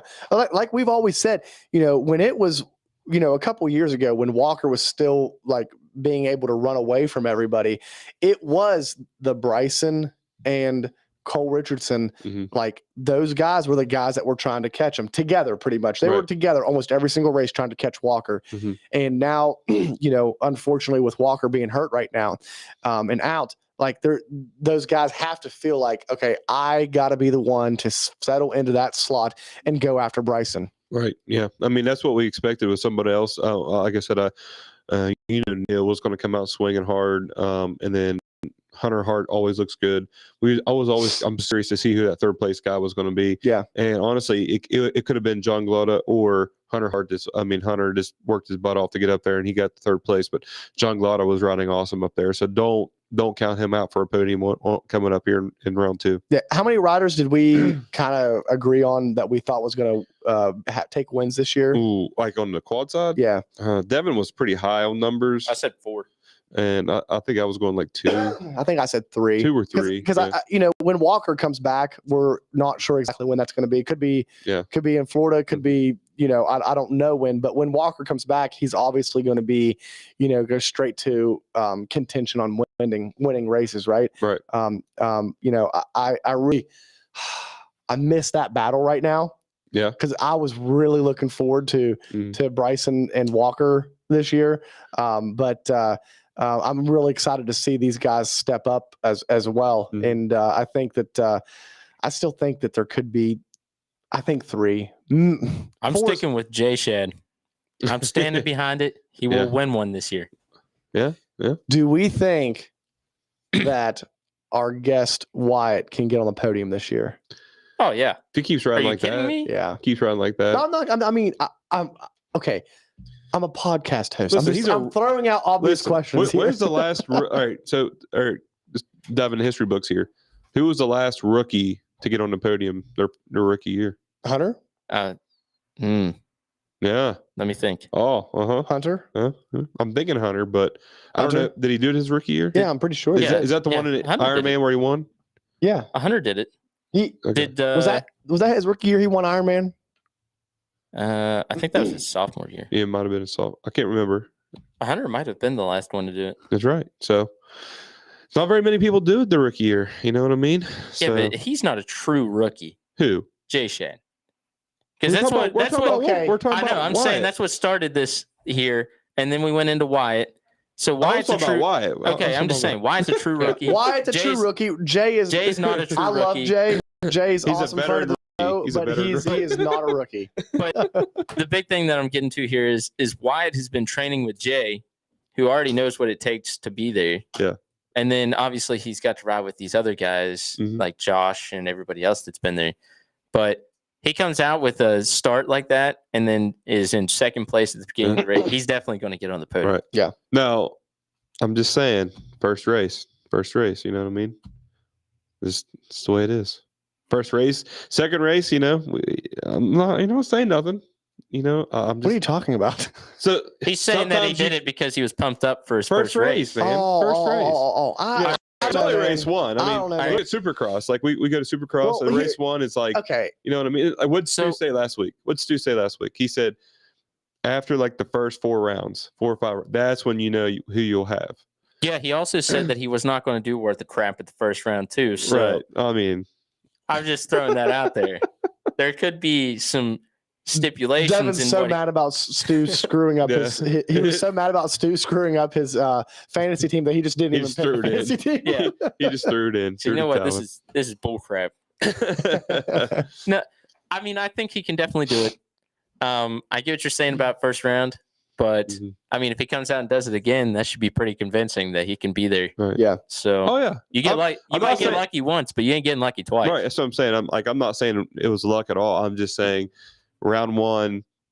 I mean, was it last year, 2 years ago? Grant Baylor came out and won round 1. We're like, oh man, Grant Baylor, and then he didn't. I don't think he touched the podium again that year. So yeah, that's true. You know what I'm saying? That's true. It's just round 1. It's round 1. So I know we're excited. Excited for Wyatt.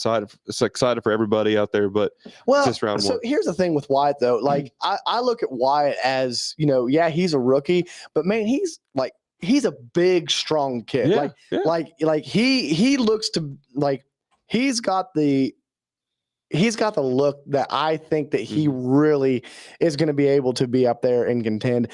He's been training with the right people all year long. Oh yeah. He's got the right team. Yeah. I honestly do think a podium is Yeah, in the grass. Yeah, Is in if the he grass keeps this riding the year. way he is, yeah. I mean, Yeah. I could see him grabbing one. I mean, he just said he wanted that. He wanted that Second- second on the first place place, yeah. on the first lap. Well, what next? Maybe in Florida or maybe in a couple of weeks, it's I want to keep that second place or that third place position for the second lap, Mhm. and then the third lap, and then you just gotta take these steps. And the fact that he's got a good head on his shoulders Yeah. because he talks about, he sees these three guys coming behind him, and instead of like trying to race them and maybe going over his head and holding them up, he decides a smart move and is like, okay, I can't learn from them if I'm in front of them. So I'm going to step out. I'm going to let them pass me, and I'm going to jump in behind them, and I'm going to go to school here, and I'm going to let them teach me, lines and whatnot, because it's a totally different ball game. We've heard these guys say it for many, many years that it's a totally different ball game when you go from the XC2 row and you're running the pace into that overall, and then actually physically running there. This is me taking it away from what I heard from him talking. The biggest thing is, all right, so everybody's fast, right? He's just got to take better line, like not say better lines, but pick the right lines at that speed. Pick the XC1 lines. Pick the XC1 lines. Don't follow. That's stuff that he's going to learn through the year. That's what makes the veterans.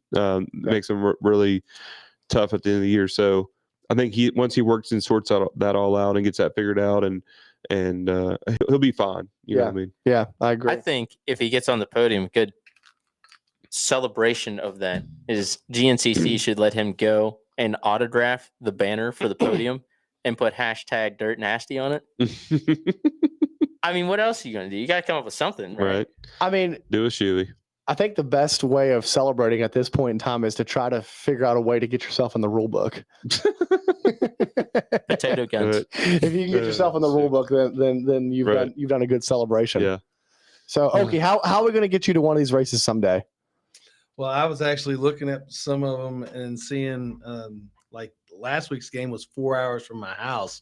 So I don't know. I mean, we've talked about going. We have. Yeah. We have. I think we find one that's close. I mean, there's several in West Virginia. Mhm. There's a lot in West Virginia. West Virginia is the heart of GNCC Nation. Yeah. I mean, it is based out of Morgantown. So. Yeah. Yeah. So, I mean, it's just picking the right time. And, Yeah. Right. You know how life is, right? So, so what do you like? You've watched some of these races on TV. Now you've heard from some of the riders. Like, what's a big takeaway for you as somebody that has never really grown up around this sport, but has kind of found the sport through basically like this podcast? Right. I mean, there's a lot to it. It's like we were talking on the phone earlier today. I mean, we're a football nation, right? Mhm. Every show on ESPN, every podcast is engulfed with football, and I think that's shoved down our throats. It's a great game, but I think first of all, I think more podcasts like this and having more opportunities for guys like you guys to get the word out there for guys like me. I think first of all, that's key.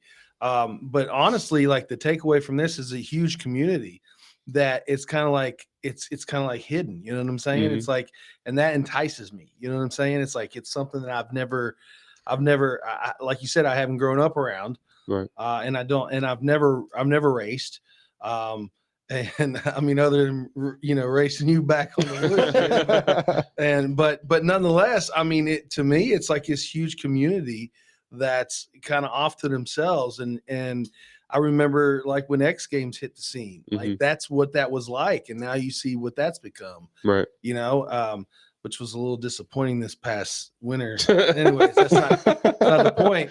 But nonetheless, that's what I see in it. Right. Yeah. So. Yeah, that's pretty cool. I mean, I think the GNCC community could give any of the football or basketball fans a run for their money when it comes to being rowdy and actually cheering for what's going on. That is true. Yeah. That is true. Yeah. Yeah. Especially at snowshoe. We need to get Okie in like Howard's Hole or Iron Hill, or even like the hill climb down at Big Buck this weekend. That looked like it was getting pretty rowdy. Yeah. That was a good time. Yeah. Dude, I didn't even get to hit it because every time I came in there, the whole top of the hill was covered in riders. Oh, really? Yeah, like I looked up and I came in and I had people like pointing me around, And I was like, nah, I'm going to hit the hill. And then I look up and I'm like, oh, crap. Yeah, I'm going to go around. And then I'd pass like 5, 6 people at a time Right. because they'd all just be stuck on Bottleneck on the each hill. other. Yeah. Like they go up and instead of trying to go around, they just run right into each other. Yeah. They're like, what are you doing? Yeah, it happens all the time.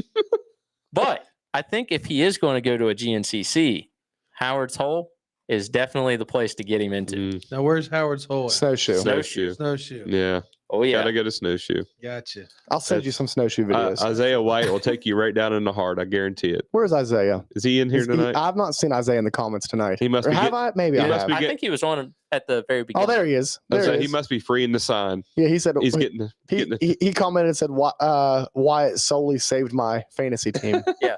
So, hey Isaiah, we need somebody escorted down to Howard's Hole this year. First timer. So, a first timer. He needs a free Howard's Hole sign. Well, hey, that's where that flea rag got famous last year as well. Yeah. We sent about a couple hundred of them. I mean, are they famous? They are. We're gonna be spending an ungodly amount of money on them again this year. No, you need to do the booty patch. The booty patch. Booty patch. I love it. I love it. The booty patch. I got it. Okay. Split line booty patch. Hey, I'm just saying, if the girls can walk around with juicy on the backside, you could put a butt patch on. I'm just saying. I like it. We gotta Devin's already said he'd run a split line butt patch. I'd run it. Would you run it if it said split line booty patch? I like it. I'll run whatever. Yeah. Hey, listen, He'll run whatever except Devin, for our Devin, sponsors. we'll have to get him one for his jeans as he's walking around the pits because he don't ride. I mean, all right. So here's my perspective on that. Is I've had people ask me before, like, if I give you a free bike or whatever, what do I have to put on it? And I said, I don't care if you put rainbows and unicorns down the side of this thing. If it's free, I will ride it. So for me, the standards are not real high. Okay. Like, Yep. Well, you're a podcast professional now, so you need to up your standards a little bit. now, if it moves in a forward direction, we're game. There's the joke there. Let her rip, baby. Let her rip. All right, so you ready to start closing this thing down? You got some more? I'm about ready to close her down, but Cooper Webb back. I mean, he seems to be. Yeah. He seems pretty. Who wins this next round? Eli. Again. I mean, You think? if he's just playing it too smart. Like, if Sexton can stay on 2 wheels, Yeah. but at this Yeah. point, I mean, I feel like at this point, Eli's like just sitting back, waiting for it to happen. He was cool about it though in the interview when they asked him about, getting around him. He said that he knew somebody was going to wreck in that section. He just didn't know who it was going to be. Yeah. So he's like, it could have been any of us. But I think inside he was probably thinking it was going to be the same guy that has been wrecking every single week. Yeah, man. Yeah. At this point, is it his bike? Is it the Honda? No one else is wrecking this much. But it's he's only wrecking at the end of the race. Right. Is it the Honda? I mean, Is it the track? Honda? Is it track getting, because the Hondas are known to be kind of twitchy anyways in the front, and he always seems like he's washing the front. Something going on with that front end. So, I mean, to me, I'm like, Is it fitness? I don't know. Is it? I mean, the dude seems to be pretty fit. I mean, I'm not real sure, but He definitely seems to be fit. I'm just saying, like, is it? I mean, it could be the bike itself, right? right. So if it is the bike, then he doesn't have the fitness to fight the bike for the whole Right. or the whole main. Mhm. I mean, that's a problem with the bike, but still could be a fitness issue Right. also. Yeah. The other thing is at this point, he's got so much to prove to beat Eli that it's not even funny. So does he just get in his own head at the end of the race thinking about it? Well, Or? I got rewound and watched that wreck that he had, right? And it looked like that front end was like slide, and then it was just like he landed and He it has started some sliding. odd looking wrecks, doesn't Like he? it's just, but it's always that front end. Like that front end's always washing out. So I'm just I'm like, is that the Honda? Is it the bike, or is it him? Because no one else is having that issue, and I don't know. He's just so freaking fast, and he's so good. His technique's awesome. I'm just like, well, something's causing this, right? Yeah. So, It did look like it just preloaded and just, It just- sprung him yeah. around. yeah, it was just like That's the second time this season it happened. Remember Right. the last time when he whiplashed and then got his tank smashed? smashed. Yeah. So I don't know. I'm just saying. Could be bike setup. I just figured we ended up with that. I think. Well, Go ahead. and then also, Coop about had Eli. Yeah. He's getting dangerous with that at the end of the race. Yeah. I mean, you can never If that had count been it. Ken, he'd have had him. Oh, yeah. If that was anybody else other than Eli Tomac, Cooper Webb wins that race. But 100%. Tomac's he just made a little mistake too. I mean, everybody makes mistakes. Just don't hit the ground, Chase. Yeah. The I other, don't, the I only don't other think Chase thing, is listening. So No, he's not. the only other thing I was going to bring up is who do you guys think had the coolest dirt bike build and the coolest ATV build in the pro class? man, The bike, I'd have to go the Magna One Motorsports crew, man. That retro husky look is. I'm Pretty a clean, sucker. right? I'm a it is sucker. clean. I'm a sucker for a retro White look. on white. Yeah, yeah. with that. Yeah, it was clean. We were walking down Pro Row though, and they're parked there. Everything's all white, and they were parked right beside the only mud hole that was in the whole place. And we were like, "Oh yeah, that'll be good." Yeah, right. So, but Jordan won the dirt bikes. Yeah. I like. I'm gonna say Jerry McClure. I like that red and white Honda. It was pretty slick. Yeah, Right? I liked it. Pretty clean. Yeah. Wasn't a whole lot going on. I like J Shads. I like that. I like the chrome. The chrome. Yeah. Yeah. Yeah, and he didn't wait for it to be a trend either. He's done that for years. I know. So I haven't seen it is pretty nice. I haven't seen a picture of Wyatt's knack bike yet, but I think that'd be pretty sick. if I've seen it, it is pretty retro. What I think it looks like, I'll probably have to put that as up there too. So Yeah. Like I said, I like the retro stuff, especially when it looks really, really cool. Like someone does it right. You know what I mean? Yeah. So. Hey, what did you say you wanted to make Okie pick at the beginning of the show? Oh, picks. Yeah. So who's all right, Okie? Do you know dirt bikes or quads better? I don't know either. Okay. What I'd like to do is, can I rewatch this and then I call you back for my picks? That's fine. I'm kidding. No, I don't know a lot, which is why you guys are important. So I wouldn't really know where to begin. So that's a good question is like where do you begin? You know what I'm saying? Mm-hmm. Like, well, on the quads, I'll give you a hint. The guy has just been tearing it up for the last year, and it seems like he's back on it again. And that's Bryson Neal. mhm. He's my money pick. So that if I was going to Vegas, that's who I put my money on for the quads. Do you think Hunter Hart jumps up to the second spot this week? Coming up soon, yeah. I mean, Hunter definitely has the speed. If he can get a good start and stay out the back, then yeah, I definitely see him in the second spot. So Well, Hunter's also been training in Florida all year long, Right. so that has to go, a long ways with him. He trains at Croom, for God's sake, so he's in the sand whoops. Honestly, this sleeper, not sleeper, but this might be a hot take. Hunter Hart might be due for a win here soon, and I'm. Bryson does not train in the sand. I know he's. I mean, the dude. I don't think he could train wherever he I wants. swear, right now. Bryson would be fast on the moon. I mean, if they had a race on the moon, he could probably take 3 months off and still be okay. I agree. However, if there is a place where Hunter had an advantage as of right now, I would have to say it's Florida. Yeah, I mean, he always looks good in Florida, FTR races and stuff. So, I mean, I don't know. Bryson did take time off and come back and win. He's literally done that. Yeah, he can. He's definitely. He can take time off and win. Well, actually, he's literally done that. So, fun fact for you, Okie, Bryson got hurt 2 years ago he was passing a lapper, and the lapper went one way, so lapper went one way, he went one way, and then the lapper cut back this way, ran him off the track, hit a truck, and he hit an F-150. Yeah, I seen that. Yeah. Tore his ACL out, which is saying a lot, because if that would have been a GM that he hit, he probably wouldn't have been able to walk away like that. Well, daggone aluminum bodies. Well, it's a good thing he hit an F-150 then. Right. Yeah. But so then the man went into hiding for like 8-9 months. Yeah. Like you didn't see or hear anything from him. He comes out. He looked like caveman. He comes out, big old beard, just jacked to the gills.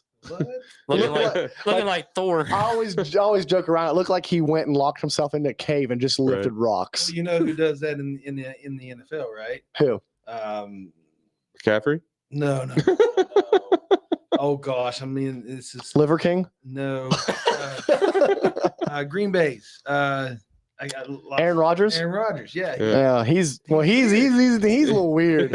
I mean, So maybe they went to the same place. I am not going to say that about Bryson. Bryson didn't go and eat mushrooms. He's- Bryson The more I hear from Aaron Rodgers, the more I question that man. Yeah, he's a little odd. No, I'm totally that man- kidding. Bryson, we are not. No. that man can throw a football though, so it is what it is. But no, he can throw a Bryson touchdown. reminds me of Rocky. You know what I mean? Yeah, You know, honestly, and then after being in hiding for those nights, comes out, and they're like, "How's he going to do last year?" And he wins round one, just like that. All right, Brandon, you ready? let's end this. This was first of all, this was a good show. It was. I enjoyed it. It was fun. Yeah. I thought it was good. Best podcast Okies ever been a part of. I drove a half hour here. Yeah. Did he beat Doug? Is Doug there away? Oh man. Hey Doug. Well, if you come from my house, it's 7 hours. Oh, okay. Yeah, he beat Doug. Okay, go ahead, Brandon. All right, guys, you got the music? Yeah. All right, hold on. They're the in crowd. All right, guys. Appreciate you guys coming, listening in tonight. Please, if you haven't shared, like this video. If you want to support us, we don't ask anything from you guys other than supporting our sponsors. Guys, we cannot do it this year without Magna One Motorsports. Magna One Motorsports, guys, if you need used bikes, helmets, goggles, gear, anything else you might need, go check out Magna One Motorsports. Trackside at any GNCC, any NEPG events, Magna One's Clean It, revolutionary. Oh my gosh, Revolutionary. Oh my gosh, revolutionary cleaning product for your dirt bike, ATV, and anything else you may take to the track. Those midday margaritas still getting to you? Yeah. Hey, hashtag National Margarita Day, boys. I only had a couple before I came. Yeah, guys. So please check them out, guys over there. Magna One Motorsports. If you're walking by the truck, say Split Line sent you. Just to give them a heads up, and appreciate it. So Guts Racing, guys. Andy Gregg over there, he's awesome. Guts Racing seat covers is all I run. Coop, whenever you ride your daggone thing, I think you're never going to have to get another seat cover ever. I sat on it the other day. Just trying to get the wear marks in it or what? Yeah. We always pick on him because he don't ride very much anymore. So, but when I do ride, I win. One seat cover lasts him forever. That's right. They do last a long time. So, but guys, seriously, if you anything you might need over there seat wise, the Phantom Foam is definitely something to look into. Little aftermarket, so check them out. Seal savers, guys. Protect your seals. Going down to Florida, deep sand, keep that sand out of those seals. Save you some money. Protect those shafts. Always protect the shaft. And Definitely don't want them getting gritty. That's right. Don't want them getting gritty at all. UTVs, side-by-sides, mountain bikes, ATVs, anything you possibly can want. Palm savers, donuts, boot savers, everything you want. Discount code. That's right. Split Line. 25%. That's right. Where am I at? Who am I leaving out? Sunstar. Oh, I can't leave out Sunstar. Sunstar Tennis Sprockets, guys.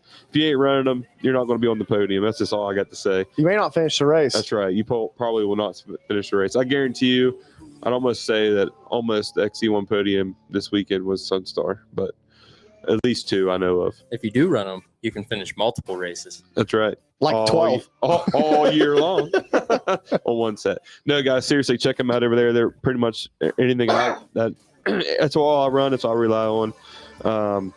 Code SPLITLINE 30 for 30% off. That's pretty much like a sponsorship we say. So check them out. And then, guys, Mountain State Hare Scramble race, Mountain State Hare Scramble series race should be coming up soon. If you're in the area of West Virginia, come check them out. Schedules posted on their social medias and their website. That's so right. check that out. Check them out, boys. We don't make winners. We help build them. That's right. I finally said it right. So for Ricky Russell, Wyatt Wilkin, Brandon Whitehair, myself, producer D over there, and right, Okie boys. Wilson. Peace. Later, fellas.